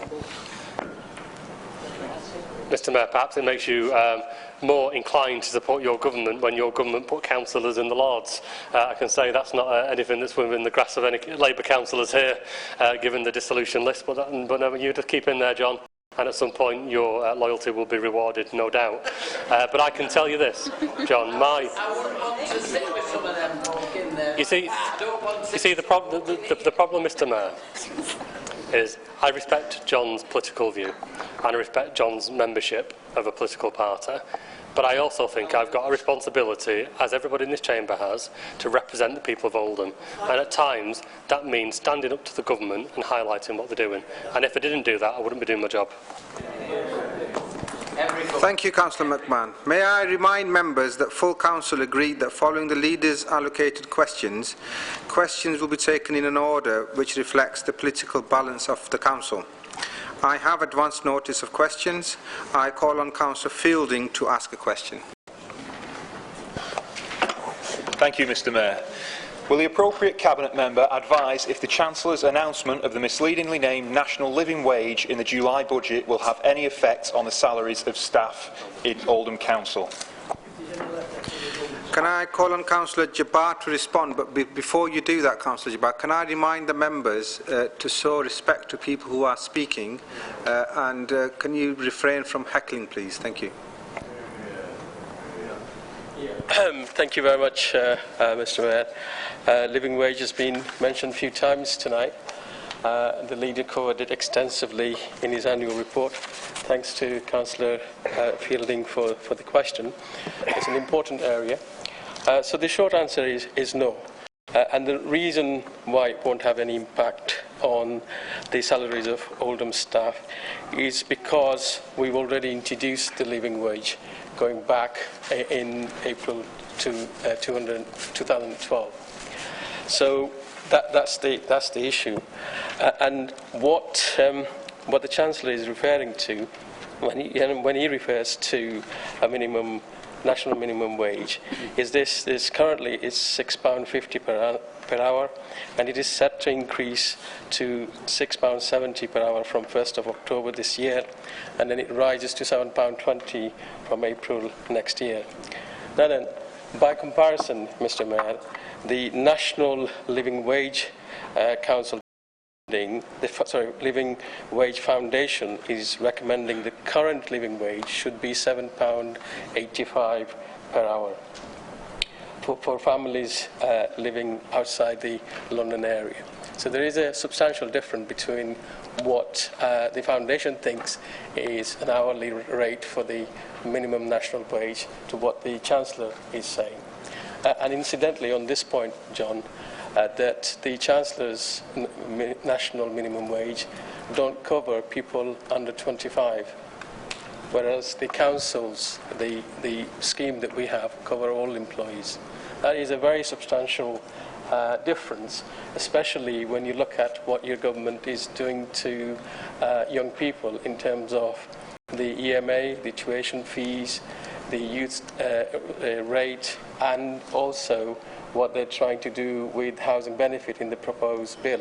So if you're doing that, and if you're encouraging young people to get off their backside and actually do something, then how is it fair that you pay them less than somebody who's over 25 years of age? I just do not see the logic of that, and I don't see the rationale for doing that at all. So then, going forward, that, as I said, we introduced it in 2012, and the rate then was £7.11 per hour. We have actually increased that from April this year to £7.85, as I've mentioned before. Now, that applies to all our director staff. So what I mean by that is all the staff that we employ directly, and it doesn't include the school staff. We're working with these schools and encouraging them to sign up to the national minimum wage, which we pay to our staff, and we also encourage them to sign up to the Fair Employment Charter, which the leader mentioned in his speech earlier. Currently, that stands at the schools who are paying living wage, the national living wage stands at 80.4%, and we hope through the representation that we're making through our pupil services, then the school will take up our offer, and hopefully 100% of schools in Oldham will be paying the national minimum wage.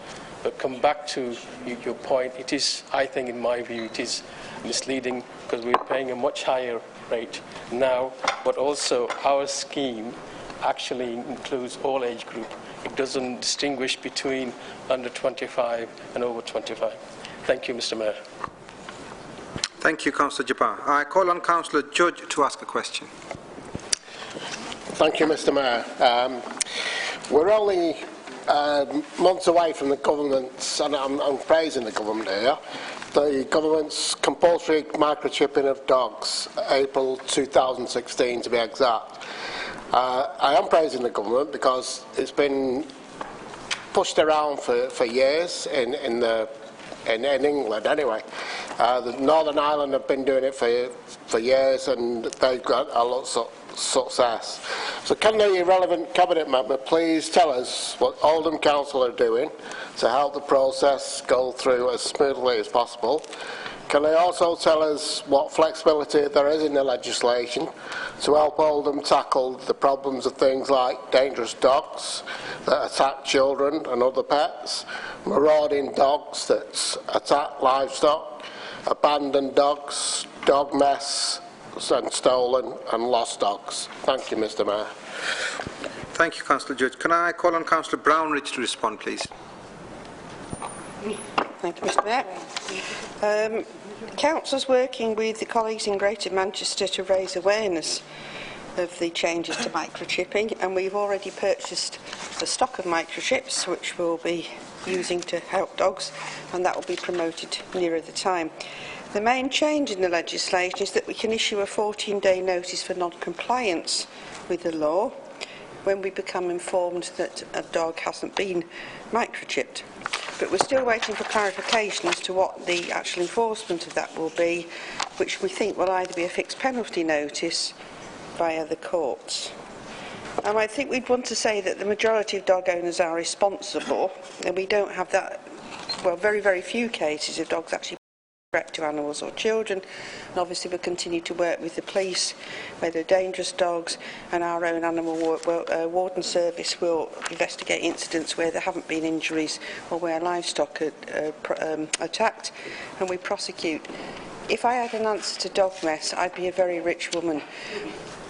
I think there are changes in the new antisocial legislation that's come in, but I think what we are likely to do is consolidate. We have a number of dog orders in place where dogs can't be let off the leads and so forth. I think they will be consolidated so it will be much clearer. Everybody will know precisely what is or is not acceptable in all public areas, so that will be an improvement. But the short answer, the problem you have is with irresponsible dog owners. And unfortunately I don't have a solution to that. I wish I did, because they cause a disproportionate amount of trouble to the number of people that are in that position. And the joyful sight of a poo tree that you see when you go into any park these days is the most peculiar thing and thoroughly unacceptable. So all I can say, I urge everybody, councillors and members of the public alike, if they will give us the evidence to allow us to prosecute irresponsible dog owners, we are more than happy to do so, because I say the effect they have on the public and the environment is totally unacceptable. But we are reliant on having evidence to enforce these laws. We can only do that if we have evidence, and for that we have to be dependent on people who are out and about and see things. Thank you, Mr. Mayor. Mr. Brownridge. I call on Councillor Mushtaq to ask a question. Thank you, Mr. Mayor. There's a significant amount of road improvements taking place in the borough, for which I'm personally grateful, as I'm sure our residents. However, as I've raised previously, there is a concern with the longevity of these improvements. Can the relevant Cabinet member inform me if the condition of the relayed surfaces is monitored, especially over the winter months, and if any steps are taken to ensure we get the best value for the money being spent? Thank you. Thank you, Councillor Mushtaq. I call on Councillor Hibbert to respond. Thank you, Mr. Mayor, and thank you, Councillor Mushtaq, for the question. The highways improvements that are taking place around the borough are made up of multiple solutions and treatments depending on the current condition of the carriageway. In recent years, Oldham Council has carried out a sensitive treatment programme that applies the treatment to carriageways that are starting to show signs of deterioration and requiring improvement in macro texture and skid resistance.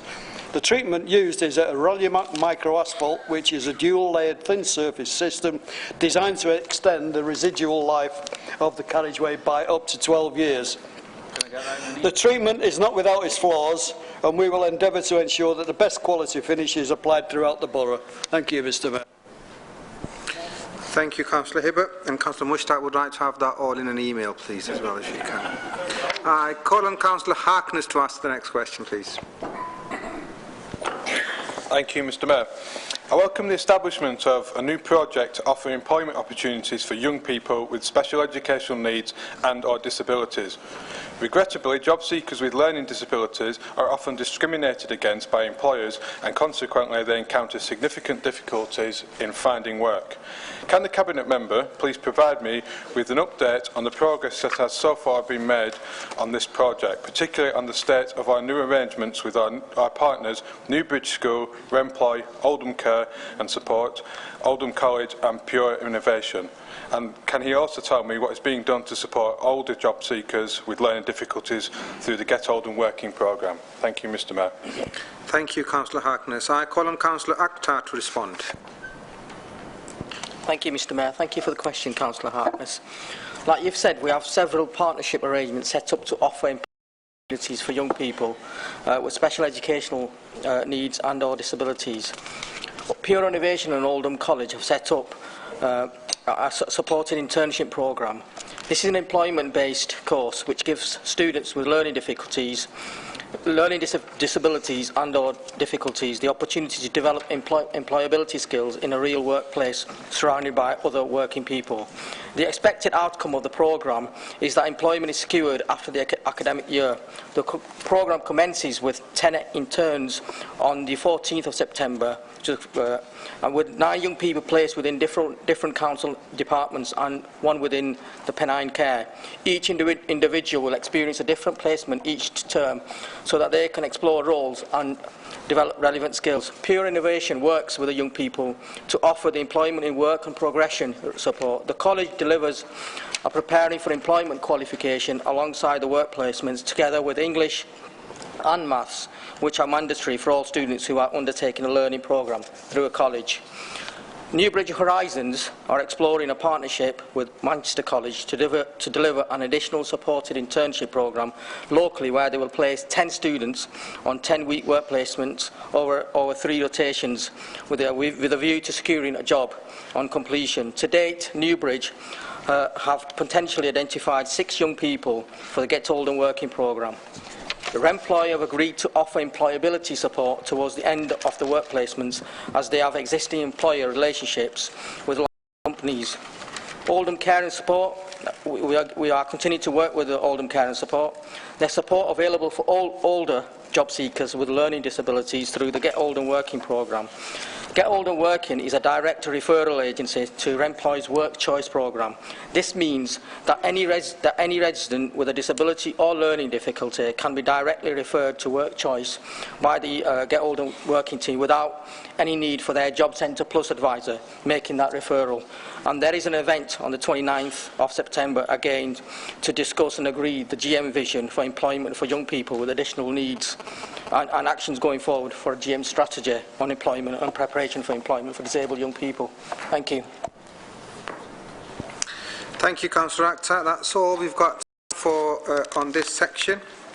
So we move on to item 12 on the agenda, questions and observations on Cabinet minutes. I call on Councillor McMahon to move and Councillor Stretton to second that Council notes the minutes of the Cabinet as circulated. Move it to that. Councillor Stretton. Do any members of the Council who are not Cabinet members have a question on the minutes?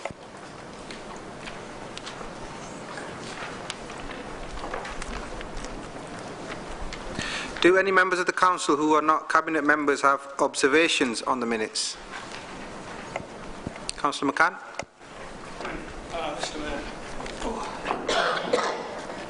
It's the Cabinet of the 20th of July, page 39, item 15, former West Hulme Hospital site. I'd like to say that I welcome very much this site is finally to be redeveloped after so many years. I think if it's Councillor Hibbert's portfolio, congratulations, because I do know this has carried on for an inordinately length of time to get this quite large section of land into use. The extra parking that will be provided, I believe, is excellent news for those who around the hospital staff and hospital users, and will hopefully alleviate the hospital parking problems. It has been a journey, and I'm delighted this beneficial outcome has arrived. And if I'm wrong in any area, perhaps the portfolio holder could advise on this, because I do think, as I've seen it, it is excellent news. Thank you, Mr. Mayor.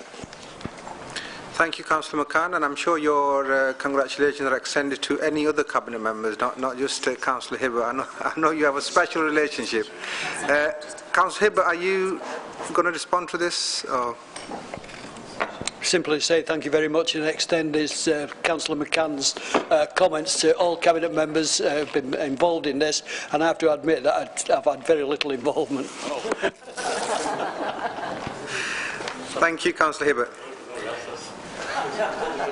Item Notice of Administration Business. I call on Councillor Mushtaq to move and Councillor Ball to second the motion.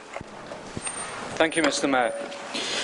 As the motion reads, Oldham County Court and Magistrates Court have been targeted for closure in what's termed as a cost-saving tough decision.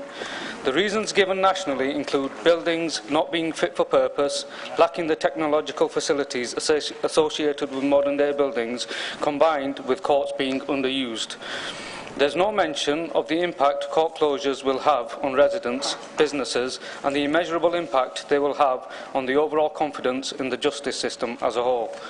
To address the state of the buildings being used, Oldham's current county court boasts the following: baby changing facilities, disabled access, toilet and parking facilities.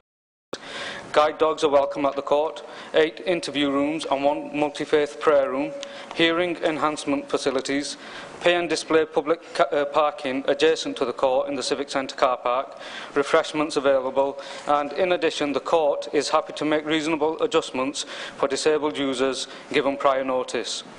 It's clear that the court in Oldham is a very accommodating and accessible provision, eliminating numerous potential barriers to access. But what is mentioned in the government's consultation paper is the promise that the alternative provision, should your court be closed, will be accessible within 1 hour of the old courts, which you might think is helpful, but the 1 hour guarantee only applies if travelling by car. Personally, I think the phrase out of and policies can be overused, but in this instance I don't feel it is. Even if you do have a car, the cost of parking somewhere like Manchester City Centre, as we all know, can be very expensive. But if, like most people, you don't have a car, then getting to court on time will probably involve multiple buses or trams and a greater time commitment than would be required if the provision was available in Oldham, as is currently the case. Then there's the impact on businesses in Oldham. Given the inaccessibility to courts and justice, the legal firms based in Oldham will inevitably have fewer clients to represent, and like any business looking to survive or grow, they will move out of the borough and seek relocation closer to where the demand lies. We will be losing important services, and there will be a detrimental impact on the economy of the borough. Finally, I feel it's important to highlight that this decision isn't one to be thought of in isolation, and the impact this will have is a cumulative one, following a string of tough decisions that directly impact on Oldham.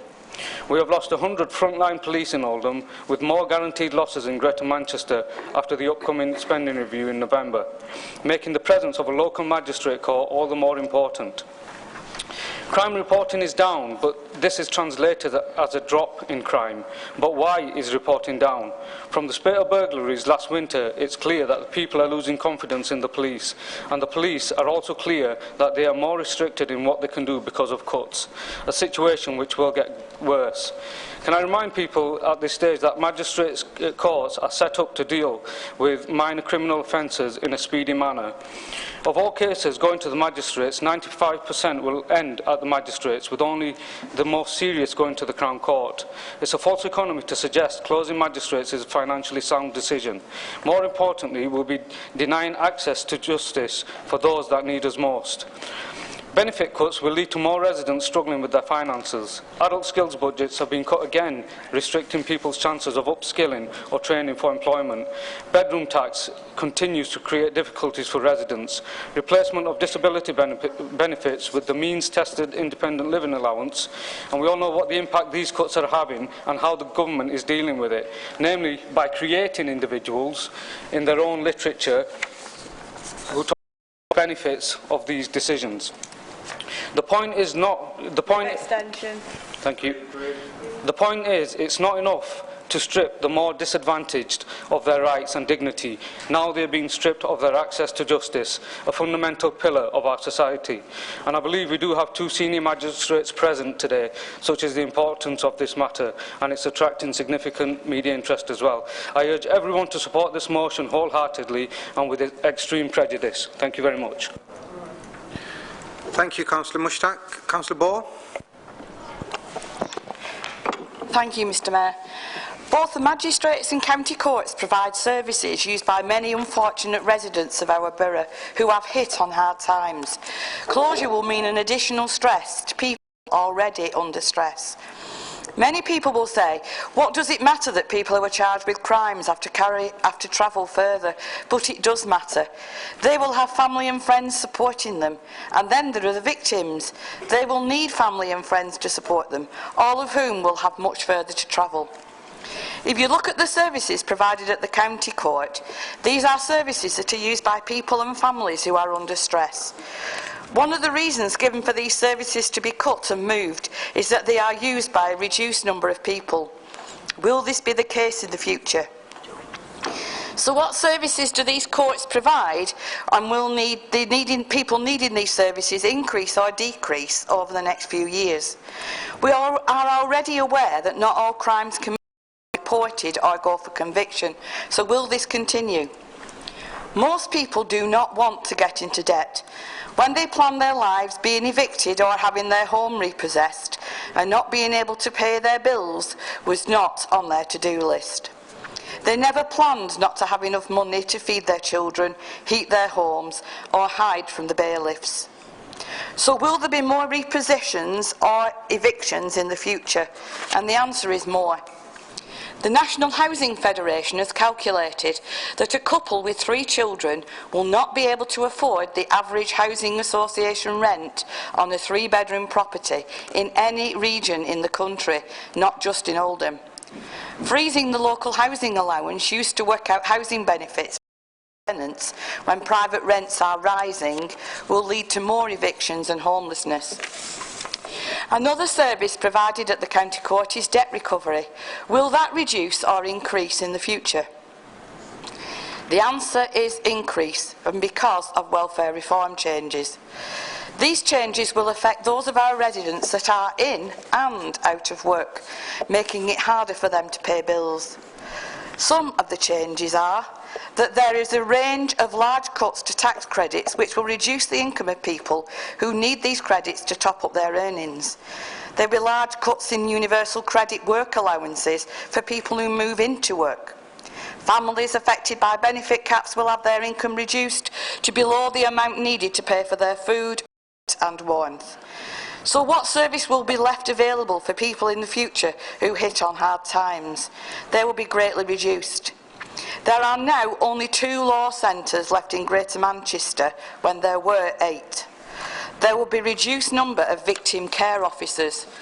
There will be less advice for those faced with eviction or repossession. The more people's income is reduced, the more they will struggle to pay bills. So there will be more evictions and more debt. Families who are struggling with debt also struggle with relationships and family dynamics, so they may need services for divorces, family law and contact agreement for their children, and also injunctions for domestic violence, all of which are provided at the county court. All additional stress for an already struggling family, all additional costs for a local authority. So the consequences of these cuts will have a major effect on some of our most vulnerable families. I urge you to support this motion. Thank you, Councillor Ball. Does any member wish to speak on the motion? I already have a list of 9 speakers. Can I call on Councillor Chauhan to say? Thank you, Mr. Mayor. I'm standing to support this motion.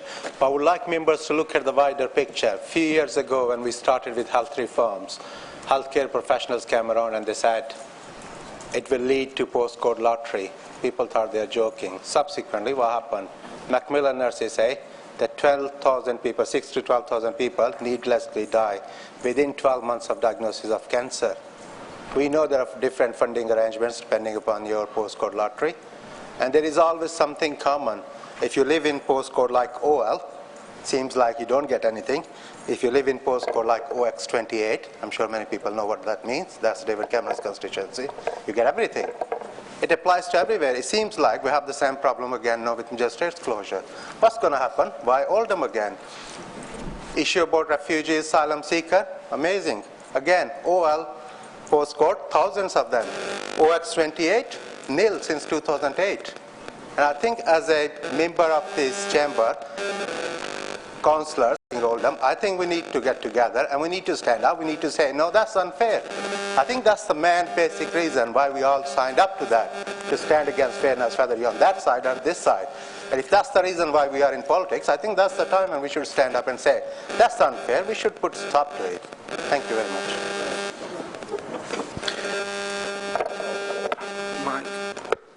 Councillor Gloucester. Thank you, Mr. Mayor. For those of you that don't know me, I was in the police for 30 years before I became a councillor. So I've been a user of Oldham Magistrates Court for 30 years, and I've made hundreds of appearances there.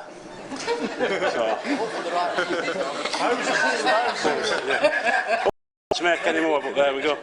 But it's always been handy for me, Oldham Magistrates Court. And why has it been handy for me? Well, because I worked at the police station next door. If I had to cut to court, out I came, into the court, say your piece, and off you go, and hope for the right result. But what effect will shutting that place have on local justice? Well, before, Jim was going on about benefit sanctions, and I think he said Oldham was the second worst for tidying on or something like that. Right, well, a lot of people that end up in the court are there because of poverty. And if they can't get to the job centre and they struggle to court because of no money, then how are they going to go on if they've got to go, say, to Ashton or to Manchester? So what will the knock-on effect of that be? Well, the knock-on effect of that will be that the magistrates will issue a warrant for their arrest, and then the knock-on effect of that will be that the police have to go and arrest them, and the knock-on effect of that is that there will be less police on the streets, and also more court time will be used because of the issue in relation to warrants. You've also got the issue of, and it's been mentioned, police officer travel, cost and time. What did it take me? 2 minutes to get backwards and forwards. It's going to take officers 2 hours. That's one officer, or perhaps even 5 or 6, who are off the streets for perhaps even a day. Of grave concern to me is road death, and a lot of road death that occurs ends up at the coroner's court. The coroner's court meets in Oldham currently. I've been to coroner's court in the county court and also in the magistrates court. But if we've no courts here, then where are these bereaved relatives going to go to, have the inquest in relation to the death of a loved one? What effect will it have on the council? Well, if we look at, again tonight, it quite inspired me when Jim was saying about things that he's heard in relation to safeguarding and things that have kept him awake at night. Well, I've definitely can, side with Jim and Howard there in relation to stuff that kept me awake at night. But particularly in relation to children's safeguarding, then our MASH team here can go to court if they need to obtain the necessary injunctions and then safeguard the child. But what happens if at 10 to 5 they need to go and safeguard a child and they've got to go to Manchester, or they've got to go to Ashton, or they've got to go to wherever? Local justice really should mean that you're being tried by your peers in Oldham. And one of the great things I found about working in Oldham Magistrates Court was that if you were giving evidence in a case, the magistrates sort of knew where you were talking about. But if you go to a magistrates court in future, the potential is that you will not get a magistrate from your area because of particularly child issues now, the Magistrates' Court are actually recruiting more magistrates. In actual fact, they want 40 this year, I'm told. Extension. They want 40 this year, but those 40 are for the children's services. What's going to happen? Well, old magistrates aren't going to want to travel, and new magistrates aren't. So it's a Greater Manchester magistrate. I would just say that they just need to think a little bit more out of the box. There's enough for criminal, children's services, coronial services to keep that place open, and I strongly recommend that you support the motion. Thank you.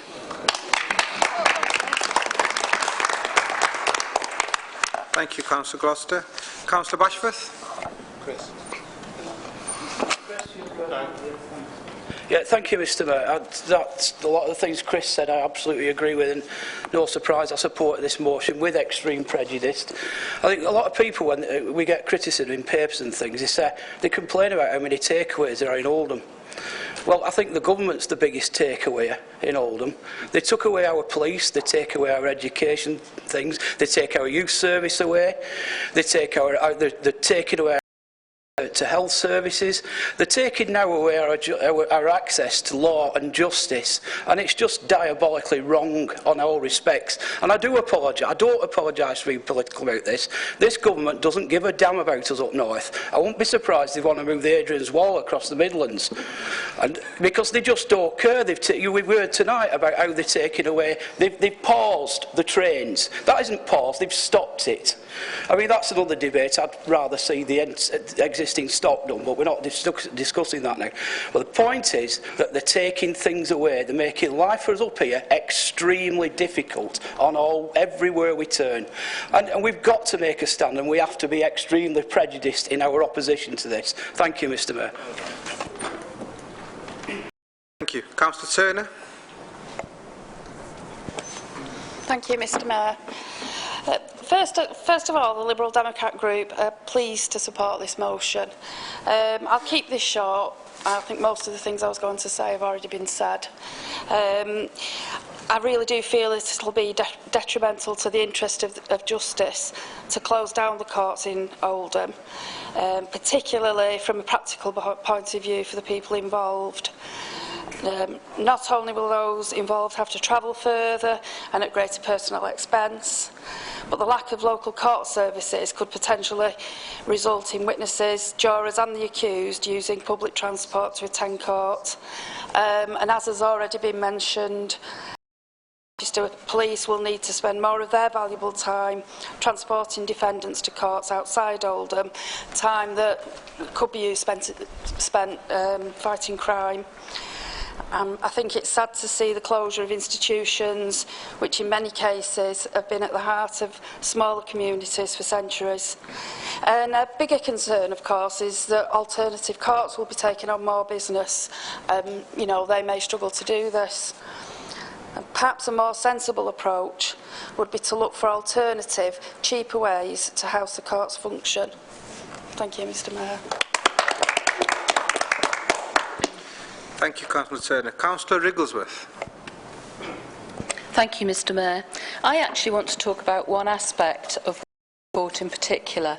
I represent the Council on the Domestic Abuse Strategic Partnership. Before representing the Council, which I've done now for 9 years, I was a representative from the voluntary sector. During that time, I've seen great improvements in the reporting and prosecution of the perpetrators of domestic violence. Largely, this has been due to the fact that we now have independent domestic abuse advice workers who work between the council offices, the police station and the courts, supporting women to go and give evidence at the courts. And also because Oldham Court has a special domestic abuse court where there are special facilities to keep the perpetrators and the victims apart during procedures, and where they're all held together in one court. Have we any promise that there is actually going to be a similar court if people have to go down to Manchester? I would certainly worry about this, because I think that if there isn't, we are actually taking a retrograde step in the borough's ability to actually bring domestic abuse perpetrators to justice. Also, we know that women are very, very reluctant to give evidence in court. So what a disincentive if they have to go all the way down to Manchester. Most of them are mothers. What are they going to do with the children? At the moment, it's possible to take your children to school, go to court, come back, be there for your children. That is not going to be possible if you're having to go all the way down to Manchester. I just think that, as well as the people who've already been said are going to be disadvantaged, that is the poor, that is the deprived. I actually think another section that are going to be desperately deprived by this are the women seeking justice for domestic abuse. And I was actually also going to say about the family courts, but I think that has actually already been covered. So that's just, so I'll be brief and let someone else speak. Thank you, Councillor Igglesworth. Councillor Fielding. Thank you, Mr. Mayor. I think the issue that I wanted to discuss most of all on this particular topic tonight is that of capacity. Now, we're talking about Oldham magistrates and county courts being under threat of closure, but there's 91 in the country that are also on the list for potential closures, and in Greater Manchester alone, includes the magistrates' courts in Bury, Stockport and Trafford, and the county courts in Bolton, Stockport, Bury, Tameside and Altrincham. And we've already heard tonight that the intention is that the business that would be heard at Oldham Magistrates Court will be moved to Tameside, and the business that would be heard at Oldham County Court will be moved to Manchester and Salford. But when you've got all these other courts closing in the satellite boroughs of Greater Manchester, whose business is also going to be moved into Manchester, are they going to have the capacity to cope with all of that? And having looked up some figures from the independent charity Victim Support, who say that there are 54,000 outstanding unresolved cases, how can they possibly have the capacity when there is such a backlog within the system that we have before a single court has been closed? And so, aside from capacity, I guess I also want to talk about the fundamental principle of public services. You know, we all pay taxes to fund public services that are socially necessary and required in our society, because private organisations won't fund them because they can't make any money out of it, and individuals can't afford to do it themselves. And the idea that the government can take away public services that we collectively fund while still demanding the same income from taxation that we pay is entirely wrong, and I support this motion this evening. Thank you, Councillor Fielding. Councillor Rahman. Thank you, Mr. Mayor. I'm rising to support this motion, and there's a couple of things that concern me about the courts closing in Oldham. And one of the things that I want about is the county courts that are closing, the county court that's closing across the way. And the reason that concerns me is some of the people that end up there can't afford sometimes to pay for their children's foods. They're there because they're going through some struggles. Some people that end up in magistrates court, again, they might be behind on council tax and things like that. So these people are the most vulnerable in society. On top of that, legal aid cuts means that the service provided by lawyers in terms of legal aid is probably poorer across the board. So the vulnerable people have been hit again then. The office market in Oldham, as everybody here is aware, is not the strongest, and if law firms were to move, that will also have a detrimental effect in Oldham. So therefore, I support this motion. Thank you, Mr. Mayor. Thank you, Councillor Rahman. Councillor Brownridge. Thank you, Mr. Mayor. Obviously, I echo what everybody said, and I want to build on what Councillor Gloucester said about the actual practicalities of this. There's a very basic practicality. It's all right putting the alternative provision on the basis of good transport links, but that would actually mean that defendants and witnesses and victims may all be on the same tram travelling down to Manchester, and that is not a situation that's desirable or acceptable. We know that the provision for witnesses at the what's it called? It's got a fancy name, isn't it? The Community Justice Centre or whatever it's called, Criminal Justice Centre. Provision for particularly good there. So again, at the moment, witnesses and defendants actually have to sit in the same public area. There's an issue about childcare that Councillor Rigworth touched on, that if you're going to be spending half a day or more going to court, you're going to have to find childcare arrangements. And if you don't have much money to start with, that can be difficult and expensive, and that's another obstacle. But there also are major obstacles to the actual people who service the courts, and that's both the police and council officers. For example, injunction applications and housing repossessions. If we're involved in those, you have to make those at short notice, often without preparation. You can often have to go to court 4 or 5 times before you can get the orders in place. Now, at the moment, as Councillor Gloucester said, across the road, council officers can do that, go back to work, police officers can do that. This won't be the case. You may have officers tied up for half a day or more, sitting about waiting to serve papers, which at the moment cannot be served electronically. You have to serve papers in person. You have to pay court fees and charges in person because there's no electronic transfer system.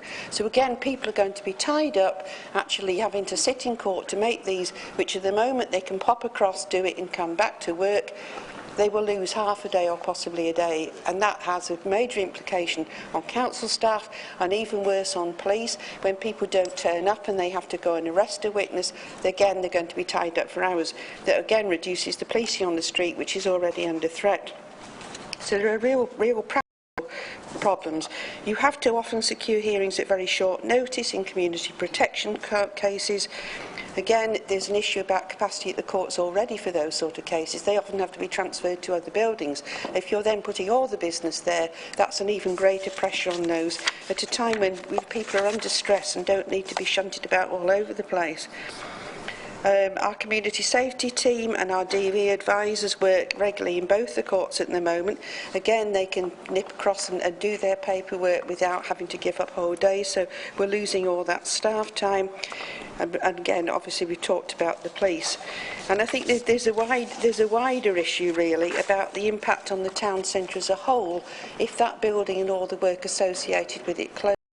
We've talked about solicitors' practices moving out, but obviously at the moment witnesses will be spending, defendants and so forth will be spending money in the town centre. If they're not here anymore, there's a whole another raft of expenditure that will go out, not to mention the buildings that will be left empty. And I think it seems to me there's a conflation between shutting a building and losing a service. There may be arguments for shutting a building. That doesn't mean we have to lose the service. If we look at this sensibly, there are plenty of other buildings that you must be able to use for this purpose. And we should be thinking much more practically, the government should be thinking practically about preserving the service, even if they don't think the buildings are fit for purpose. And I cannot believe that if we put our heads together, we could not find a solution that preserves justice for local people in the local area where it belongs. Thank you, Councillor Brownridge. My final speaker for today's motion is Councillor Judge. Yeah, thank you, Mr. Mayor. I'm not going to go over everything else, but on top of what people have said, I understand that there are already cases being reduced at the Magistrates' Court. A lot of the facilities that were in place are now not available. This always makes it easier to claim that there's not enough work and make it easier to close the place down. One facility that's already been made harder is the facility to, when it's convicted and got a fine, the court staff move in right away and get them to decide how they're going to pay. Get some payment right away, whether it be debit cards, registered for pay point cards, some with cash. There's already a facility with a local bank, an arrangement with a local bank that people can go and pay. The point is that they're less likely to start paying in Tameside. This leads to another pressure on resources, tracking people down for fines, bringing them back to court, and just adding to the problem. The main thing is, like Chris said, that local knowledge is going to be lost. At the moment, like Chris says, people who are serving on the bench know the areas that the people are talking about. They know where the areas that they live. They know where the alleged crimes are being committed, and that helps them to understand the case better. I'm not saying it clouds judgment, they've got guidelines, but they can understand how the things happened and what is being said. So by moving facilities out and reducing the number of courts, it appears that the government have already made their mind up to reduce access to justice in Oldham. Thank you, Mr. Mayor. Thank you, Councillor Judge. Does Councillor Mushtaq wish to reply? Thank you, Mr. Mayor. Quick one, please. Yeah, I'll be quick. To be honest, I'm overwhelmed and a little bit emotional at the feeling and the quality of debate we've just had. Councillor Gloucester and I've spoke to a couple of security people at the county court, and they can't believe that this court is being targeted for closure given the use. And I think we've through all the discussions, we've highlighted the broad sort of spectrum of individuals from the MASH team and the potential implications of them not being able to react quickly. It doesn't bear thinking about to mothers and women and the implications of that as well. So I thank you all very much. Thank you. Thank you. Does Council agree the motion? Agree. All those in favour? It's unanimously carried. Thank you. Now, I'm afraid that's all we've got time for debate. Can I ask Councillor Jabbar which option would he like to exercise? You can go straight to a vote, or you can defer it to the next meeting. Sorry, take it forward to the next meeting, please. Thank you. Item 14, notice of opposition business. I call on Councillor McCann to move and Councillor Sedgwick to second the motion.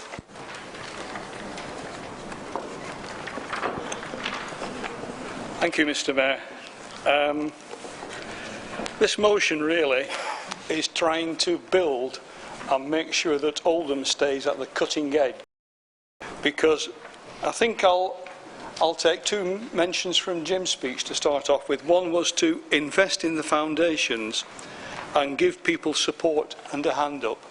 But actually a lot of the government funding and indeed a lot of the council first effort has been on the younger people. And I don't have a row with that. But the present scheme is being extended and adapted. And this motion seeks to make sure that we keep our eye on the ball, and the council schemes with its partners are actually able to take account of some of the changes from central government that have effects that aren't really obvious until the detail comes out, or as they say, the devil is often in the detail. I think as an older person has changed at such a rapid pace.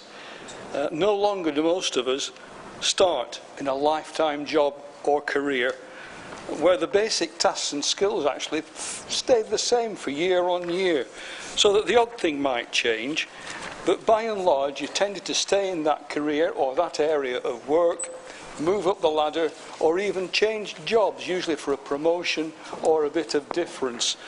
But the changes were mostly voluntary. The changes were mostly to improve yourself. Nowadays, the changes tend to be imposed very, very quickly, and they can be so harsh.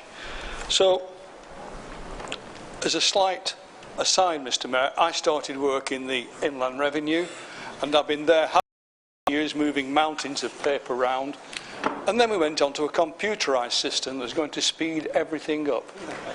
And I remember we had the first computer screens, they're like little televisions, and you had a choice of blue, green or white screens, and people opted for a green screen with green writing, and then we had major problems and nobody twigged for ages. Actually, you couldn't see green writing on a green screen. But that was a bit of fun. It didn't really matter because the basic system was still there, the basic knowledge was still there. And these machines were very handy because you could nip out to the pie shop early, get your pie, put them on top of the machine, and it kept it hot because they got really hot and you had to make sure you turned them off. Otherwise, there was a pop in the night and off they went. So change was very slow. You could adapt to it. Everybody was sort of in the same boat. It was new, it was different, and there was training going on, and people were coming in to train you how to use this new system. Nowadays, so often, the system is actually on the computer. So if you're not very good on a computer, and I hold my hand up, it doesn't do, no matter how much I swear, it doesn't work any faster. So, yeah, you have that problem that actually some of it is self-teaching. And as you get older, I don't know if it's common or if it's me, you actually appreciate very much more sometimes somebody saying, no, you born pot, you'd have to press that one before you press that one. And it's sometimes just that social and personal interaction that makes it so clear. So, having done that, I then thought, well, it was a pedestrian world, it was a slow world, and a lot of people were doing it together. And Jim, you said that you have to invest in lifelong learning to improve the jobs of the present workers. And that's so correct. Because so many people now actually have a problem adapting because they're not on the first change, which they could handle, but they're on the third or fourth and they're coming ever faster. And I do think that actually some of the schemes that the council have are so well designed, they could actually be extended to take in some of the older people, even if it's only a case of telling them there is part-time work, there is a vacancy for you, we can make use of your personal if you're not as fast hitting the keys. And this is what this motion seeks to do. We're not knocking the council. What we're saying is we're asking that the council keeps us updated because it's changing so fast. I really do think it's amazing how the world has changed. And if I can, with a little, they have Ross Altman did a review of this, which was the basis for this motion, that things have changed so much. And the demographics are startling. Over the next few years, there will be 3.7 million people aged between 50 and the state pension age, whatever that might be, 67, 68. But 0.7 million fewer people aged 16 to 49. Mr. Mayor, I would ask that the schemes now enable the older people to actually fulfil. Is there anybody moving an extension, or have you finished? It's finished. Well, I've finished, but all I would like to say is that I do actually think that Oldham schemes are excellent. I'm not knocking them. I really do think, though, we have to be aware and try and extend them to the older people. I do think they have a lot to offer, and they actually act as unpaid mentors for a lot of the young. Thank you, Mr. Mayor. Thank you, Councillor McCann. Councillor Sedgwick. Thank you, Mr. Mayor. I wish to second this motion proposed by my colleague, Councillor McCann. The Council is a people-focused organisation delivering a diverse range of services to a diverse local community. John, I therefore am a passionate believer that our workforce needs to fully reflect the community that it serves, which means also ensuring that it is age diverse. For many older workers, a second or third career is a must, particularly if you have been made redundant or retired early. This could be seen as a win for the Council, as we could benefit from the maturity, skills and work experience of these older applicants. Mature employees seem to go the extra mile, have less sickness, absence and have an adaptability gained from the University of Life. It could also be a win for the worker, as they begin to feel valued, enhancing their skills and experience while serving their community. Nowadays, you don't just see older people volunteering in charity shops. Some of them are now working for some big employers. It is no coincidence that customer service organisations such as Wetherspoons and B&Q have been quick to recognise the benefits gained in employing an older workforce. The Council provides a lot of support for young people across the borough. So why not help someone who has perhaps had a long service with a single company but has been made redundant or has had previous caring responsibilities, to get back in touch with the modern labour market by giving them support to get a job. That is why this evening John and I are calling on the Council to look to promote and traineeship schemes more widely to older applicants and to look to develop a mature apprenticeship programme. If the Queen can continue to work at the age of 89, then I am sure that many others in Oldham will like to do the same. So, Mr Mayor, I hope that tonight councillors in this chamber will also want to back others because of their age and because I think it's a good idea. Thank you. Thank you, Councillor Sedgwick. Does any member wish to speak on the motion? Councillor Akhtar. Thank you, Mr Mayor. I'm a bit surprised by this motion, as issues such as this shouldn't require a motion at full council to deal with. This could have been a conversation in the corridor and the relevant information would have been provided quite quickly. However, as the motion is in front of us, I will be delighted to enlighten the members on the positive work carried out by the council on this particular issue. People Services, that's by the way our HR team, has prioritised and already commissioned an equalities analysis which amongst other things will highlight both opportunity and pre-existing disproportionality which may apply to older job applicants and employees. The outcomes and actions arising from this analysis will be available by the end of this calendar year. The work arising will concentrate on areas which the analysis shows as priority, whether this be for older applicants, ageing employees or other protected groups. Therefore, the audit being requested through this actual motion is already in plan. In terms of age, the workforce composition for this council is that 40%, that's 2 in 5 of our employees are actually over 50. This is significantly higher than the SITFA average of 35% for all unitary authorities. Oldham's average age is 45 years. 61 of our employees are 65 years or older.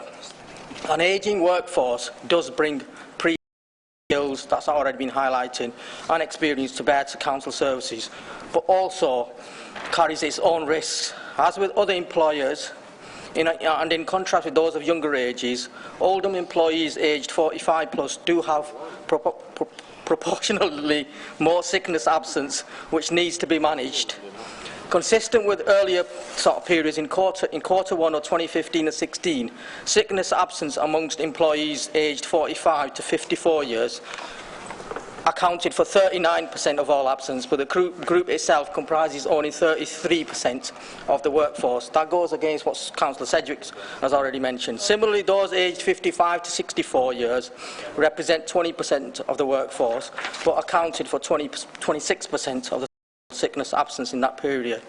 To help counter these issues and also provide general support to older employees, the following provision and measures are actually in place.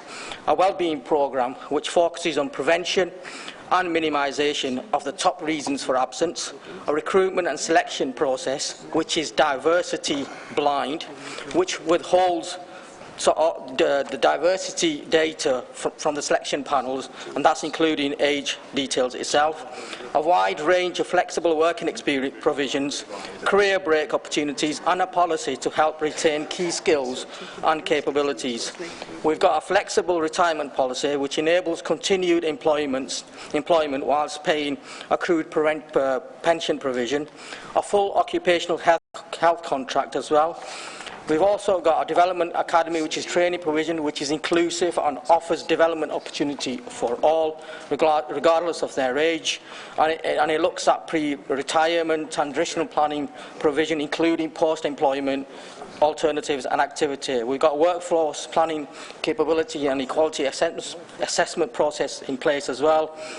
Our traineeship is for all ages, not just for young people. We're also looking at developing, which looks at building on earlier work that we've carried out in parks and the street scene around job priorities, so there's more work that will be done there. This will assist with retention and, in this context, the movement of staff who may become unfit for selected or operational activities. And there's a lot more work going on. But as part of this particular work, People Services are committed to a further review, not just of Dr. Altman's work, but also to source other research and empirical evidence applicable to Oldham to help decide its future workforce development strategies. In terms of Get Oldham Working, it's not just related to young people. I'll share a case study with you.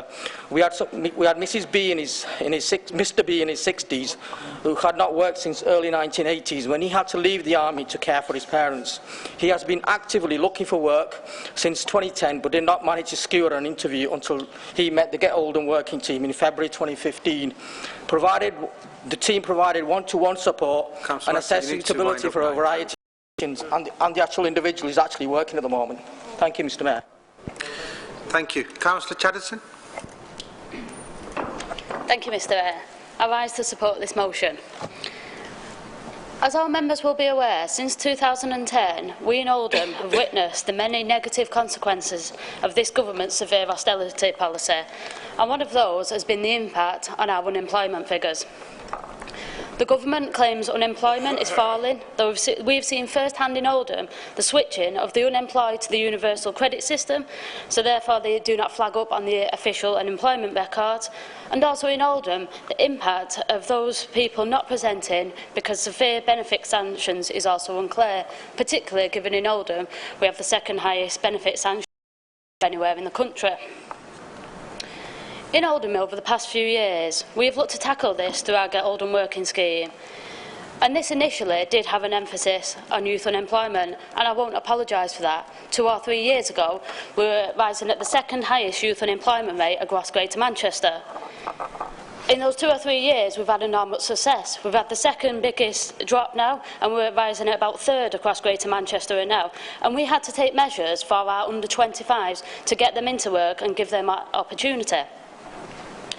However, one possibly unexpected consequence of austerity has been the rise in unemployment of those over 50. In a town such as Oldham, that is so heavily reliant on public sector for employment opportunities, and that have disproportionately hit the public sector the hardest, we now have an increasing number of people over 50 who are out of work and unable to find work for one reason or another.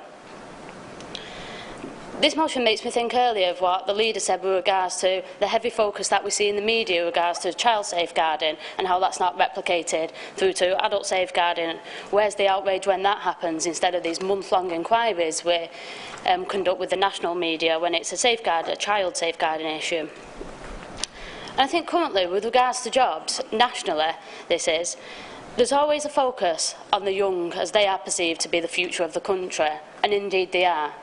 But the reality is, today, 40% of our workforce in this country are those over 50, and that's 10% more than our workforce was 2 decades ago.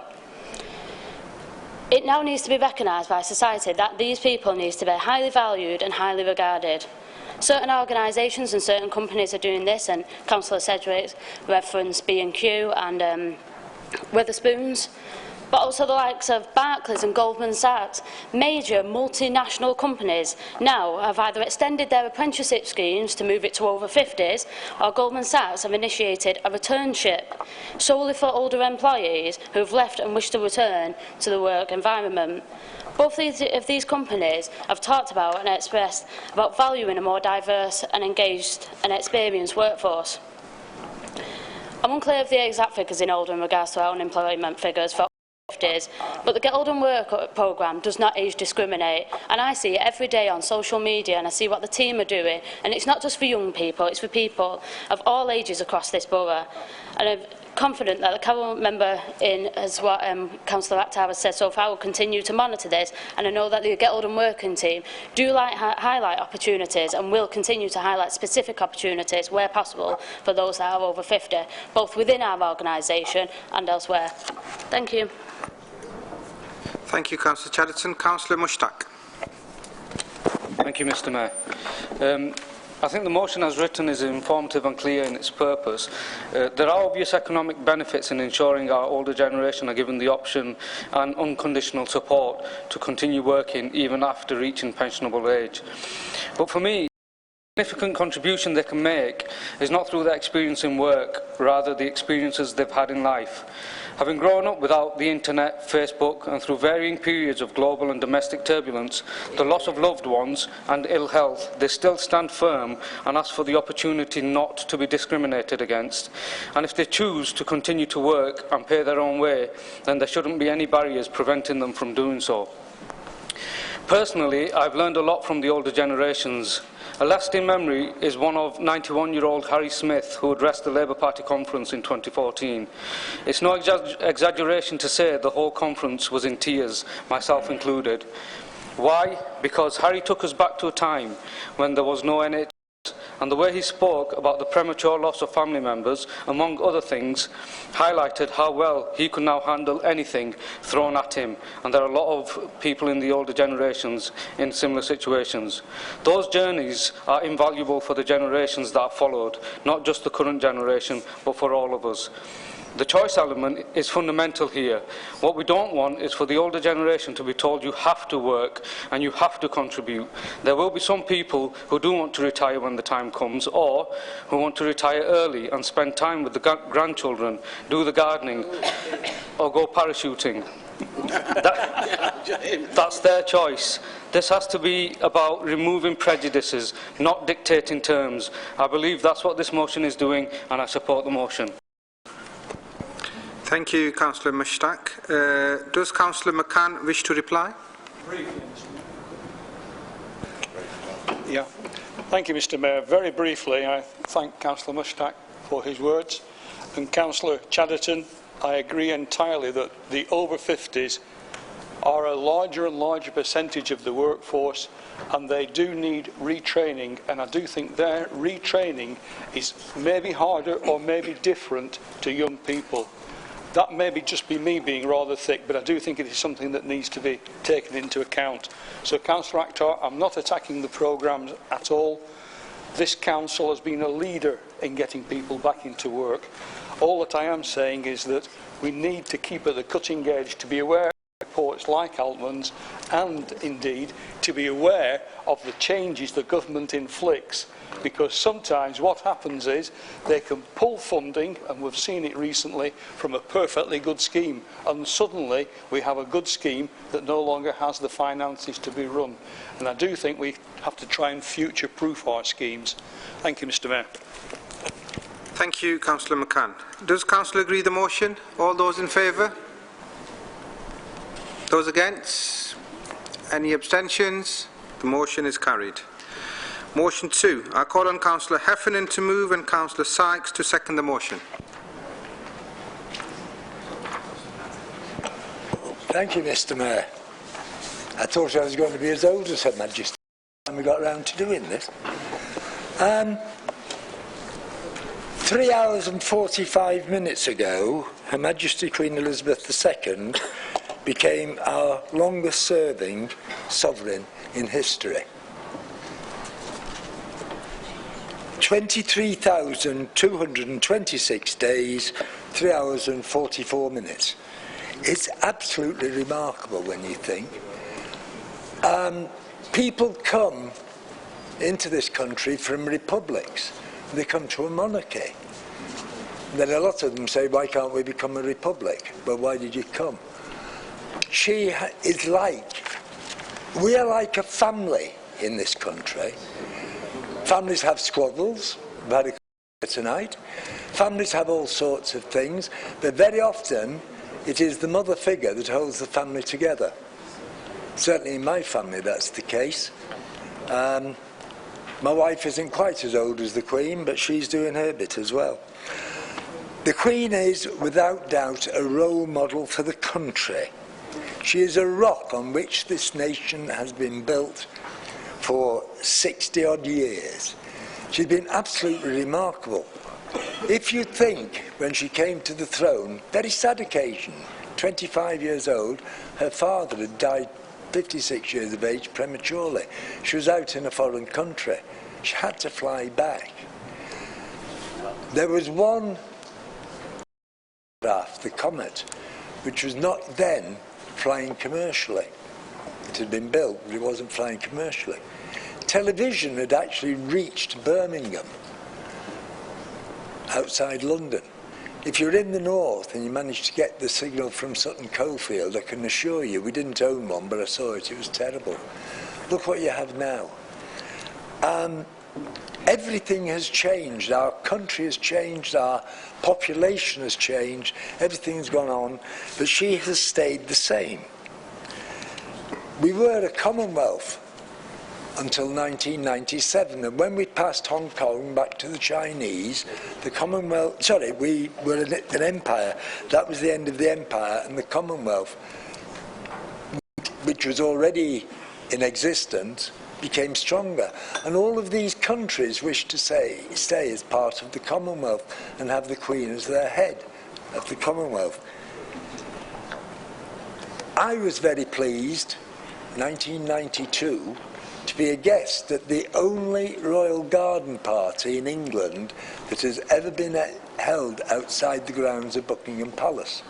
They have them in Scotland, they have them in Wales, but in England they're all at Buckingham Palace except for the one in Alexander Park, Oldham. Norman Bennett was the mayor.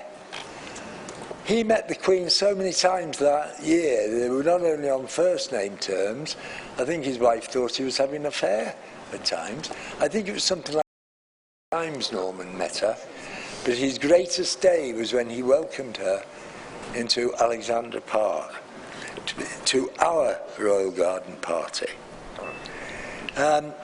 Being a bit naughty, my wife and I slipped round the back of a tent to go and get a cup of tea. Not the way we should have gone, to get a cup of tea, and we found ourselves about 3 feet away from the Queen, and a very large policeman giving us a very strange look. I was lucky I had the Saddleworth chairman's chain on, so he obviously recognised that I wasn't a terrorist. Might have thought different since. Your time's up, Councillor. Right. I just ask you to support this motion and support the Queen. Thank you.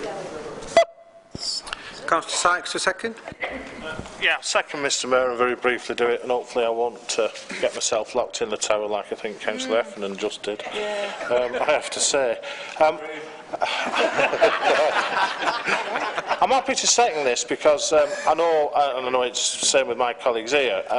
This is about somebody's achievement and contribution. It's not about whether you're a Republican or a loyalist. A royalist. Yeah, a loyalist. Yeah, that's something completely different, and I'm certainly not one of them. But somebody's achievement to do any job for 63 years, 7 months and 2 days, which is what's done today, is an achievement. To be the longest serving ever, and you'll never see anything like it. I'm sure people didn't think they'd ever see anything longer than Queen Victoria. I'm certainly certain now, certainly in my lifetime and my family's lifetime, if you just work out who's alive, if they all pass it on to each other now and it carries on, and it won't be as long as this. So I think it's only right. It's only right because it's actually on the night we meet as a council. There's a connection with the Queen in terms of the Lord Lieutenant, in terms of the Mayor. 2 of us have recently had honours bestowed on us by the Queen, and we get invites to the garden party. So I think it was just certainly myself and my colleagues, without getting into the rights and wrongs of people born with a silver spoon in the mouth, but actually work very hard. It's about celebrating the achievement of somebody who had not greatness thrown upon them, but grew into a job at a very young age, and I think made a fundamental difference to this country. And when I say that country, I mean the United Kingdom, and particular what we now refer to as the Commonwealth, because actually the royal family and the Queen in particular has as bigger impact there. There is no other organisation that brings such a disparate set of countries and leaders, who many of which have lost the thread of democracy, shall we say, together. The world would be a worse place without it. So I'm happy to second it, Mr Mayor, happy to recognise the achievement, and we'd have been remiss of us on the night that she actually tops it at 89, 63 years, 7 months and 2 days. What an achievement. I saw Mr Mayor. Thank you, Councillor Sykes. Does any member wish to speak on the motion? Councillor Jabbar. Thank you very much, Mr. Mayor. I rise to support this motion. I think this is a remarkable achievement by our Queen to serve the country for more than 63 years. I think also, Mr. Mayor, that we have a unique political system in this country where she's head of the state, but actually doesn't take part in the political system. And I think that's important because it gives stability to our political system that we have in this country. And perhaps some people would disagree with me on that, but given where I come from, and I try to compare the political system elsewhere in the world, then I certainly appreciate the role the Queen plays and the monarchy plays in this country. Having said that, I think the main contribution I want to make today is the experience I had meeting the Queen here in Oldham, in Alexander Park, as the Deputy Mayor referred to, in 1992. This is the first time a royal garden party was held outside Buckingham Palace, and I was fortunate to be part of the Oldham party representing Oldham Council. And the Queen came and I shook hands. I have to say I was very nervous because I didn't know how to do it, and I was genuinely very excited meeting her. And this is the thing about her and how remarkable person she is, and you know, I'll never forget this day. By the way, I've got a her talking to me as well. Oh, bring down the screen. Well, yeah. I'll make it available. How much will we have? But this is the point. This is the point, Mr. Mayor. At the time, there was massive floods in Bangladesh, and she asked me where I was from, and I said originally from Bangladesh, and she says, have you still got families in Bangladesh? And I said yes.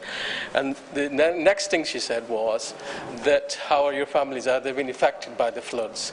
And the concern in her face was tremendous, that she was genuinely interested in finding out how people back in Bangladesh were coping with the floods. And that really touched me, and she carried on the discussion for at least 40 seconds. And and that is a long time when you think the amount of people that she had to cover. But as a young person, I'll never forget that. And the point I'm trying to make, the serious point I'm trying to make, is this: that, you know, she didn't know where I was from. She asked me a question, and instantly she was concerned about the citizens in Bangladesh who were affected by these terrible floods. So I think she's a very genuine person, and I think the work she does is actually remarkable, and I'm absolutely delighted to be able to support this motion. Thank you, Mr. Mayor. Thank you, Councillor Jabbar. I have one further speaker, Councillor McMahon, but I'll have to ask you to please be brief because we're running out of time. Thank you, Mr. Mayor. I'm very happy to support this motion. In a country that has changed so much as Britain has, and in a country where on a regular basis we do get conversations about what is it to be British? Are we losing our values? Are we losing our traditions? Are we losing our identity? Well, the truth is, in that massive cultural change and social change and economic change that we've seen, whether you agree with the royal family or not, the Queen has been the stability that I think the country has leaned on for quite a long time. And I think now there's maybe a view about the wider royal family. There's going to be a discussion had that I would imagine will be quite lively when the Queen passes around what then follows and what the role of the royal family is in the country. But as an individual, if you believe this, you must realise the dedication, the time, the sacrifice and the compromise that you have to make when you give yourself to public service on that scale. Now, there's no getting away from the fact that she has privilege that the vast majority of people in this land don't have. I don't think that makes her a bad person. I think the test of whether somebody is a good or bad person is the way they conduct their lives, and I think she's been able to prove herself, I think, to be a very decent person. And you've heard sometimes, I should say, and I'll put this on record, that although, Derek, you are the Deputy Mayor, your views do not represent the views of Oldham Council. I was in danger of a constitutional crisis, because I know the Queen will be watching this on her laptop in the palace. And she's thinking, I tell you what, he won't be the mayor next year. He's not my representative in Oldham. It's all going to kick off. But, you know, actually the warm words that have been expressed tonight, if that makes us reflect and come together, then I think it can only be a positive thing. So happy to support the motion. Thank you. Councillor Heffernan, do you wish to reply? It has to be really, really brief. Ask the council unanimously to support this and keep me out of jail. Thank you. Does council agree the motion? All those in favour? Anybody against? Any abstentions? The motion is carried unanimously, with one interruption. There's no time for the next motion, so that will have to be now carried to the next. Item 15A, minutes of the joint authorities.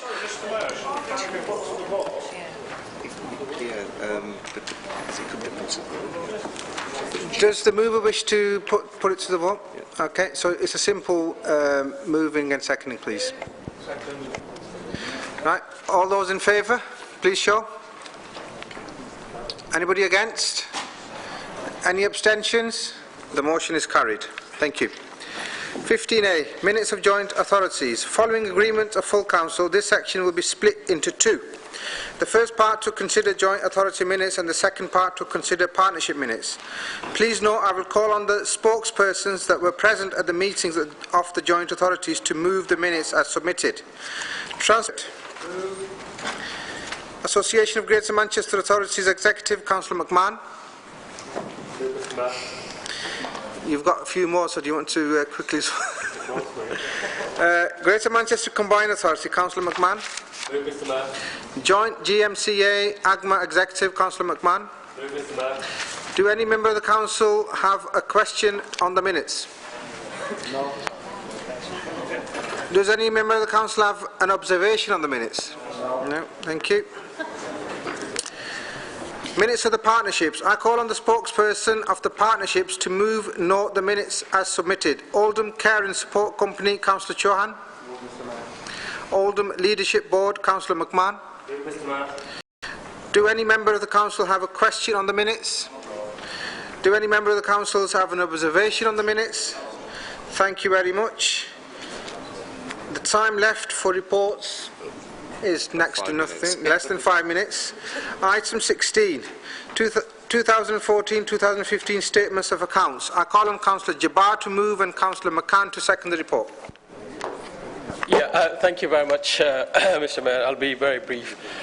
This report contains some fantastic news for the Council, and it demonstrates how well we manage the finances of this authority. And it's come about, Mr. Mayor, because our staff in the Council work tremendously hard, and particularly in the Finance Department, they have really worked extremely hard to deliver this level of performance. If I can just touch on 4 areas, please, before I formally move it. So if you look at the accounts for 14-15, then this is the quickest ever that we've actually closed the accounts. It's unqualified opinion again. All green indicators for performance, for value, for money. This is the first time that we've done that in the recent history. And then again, no material errors at all. And this hasn't happened accidentally, Mr. Mayor. It's happened because there's been a systematic improvement in managing our finance. And what I want to do tonight is show my appreciation to all the staff in the Finance Department. It's in Emma Alexandra's portfolio, but it's been led by there, and I want to thank her and all her finance staff. I want to thank all the executive directors because they've actually supported the finance team to achieve this wonderful result. I want to thank the chief executive for the role she's played, because there's been a tremendous amount of change in the finance department, and we managed those change and yet achieve these fantastic results. So I'm with great deal of pride, Mr. Mayor, moved this set of accounts for the last financial year, 14-15. Yeah. Can I call on Councillor McCann to swiftly second the report, please? I'll wish to second the report, Mr. Mayor, and echo Councillor Jabbar's comments about the finance team, and to point out that actually on page 112, 2.1, the Council is not borrowing to support revenue expenditure, which I think is something that does need to be made clear, whether people agree about all capital schemes or not. Thank you, Mr. Mayor. Thank you, Councillor McCann. Does Council agree the recommendations as detailed within the report? There's Councillor McMahon. Yes, but it's very brief. I'll be extremely brief because there are some people that Councillor Jabbar forgot to thank. Not me, you'd be pleased to hear, but not least of all himself. Because the personal responsibility that Abdul takes for making sure that our finances are in order and fit for purpose and delivering good value for money for people in Oldham is absolutely unrelenting. So we should reflect, if it's the night to thank yous, then Abdul deserves quite a lot of credit himself. Does Council agree the recommendations as detailed within the report? Item 17, Treasury Management Review 2014-15. I call on Councillor Jabbar to move and Councillor Cheriton to second the report. Moved, Mr Mayor. Second, Mr Mayor. Thank you. Does Council agree the recommendations? Thank you. Item 18, Interim Greater Manchester Mayor, Voting Rights and Membership of AGMA. I call on Councillor McMahon to move and Councillor Sykes to second the report. Move, Mr Mayor. Second, Mr Mayor. Does Council agree the recommendations as detailed within the report? Item 19, Oldham Distress Fund Final Accounts 2014-15. I call on Councillor Stretton to move and Councillor Sykes to second the report. Does Council agree the recommendations as detailed within the report? Item 20, Update on Actions from Council. I call on Councillor McMahon to move and Councillor Sykes to second the report. That concludes the business of the meeting. Sorry, does Council agree the recommendations as detailed within this report? Thank you. That concludes the business of the meeting. It was a heavy agenda, so can I thank all members for their cooperation and support. Thank you very much. Thank you.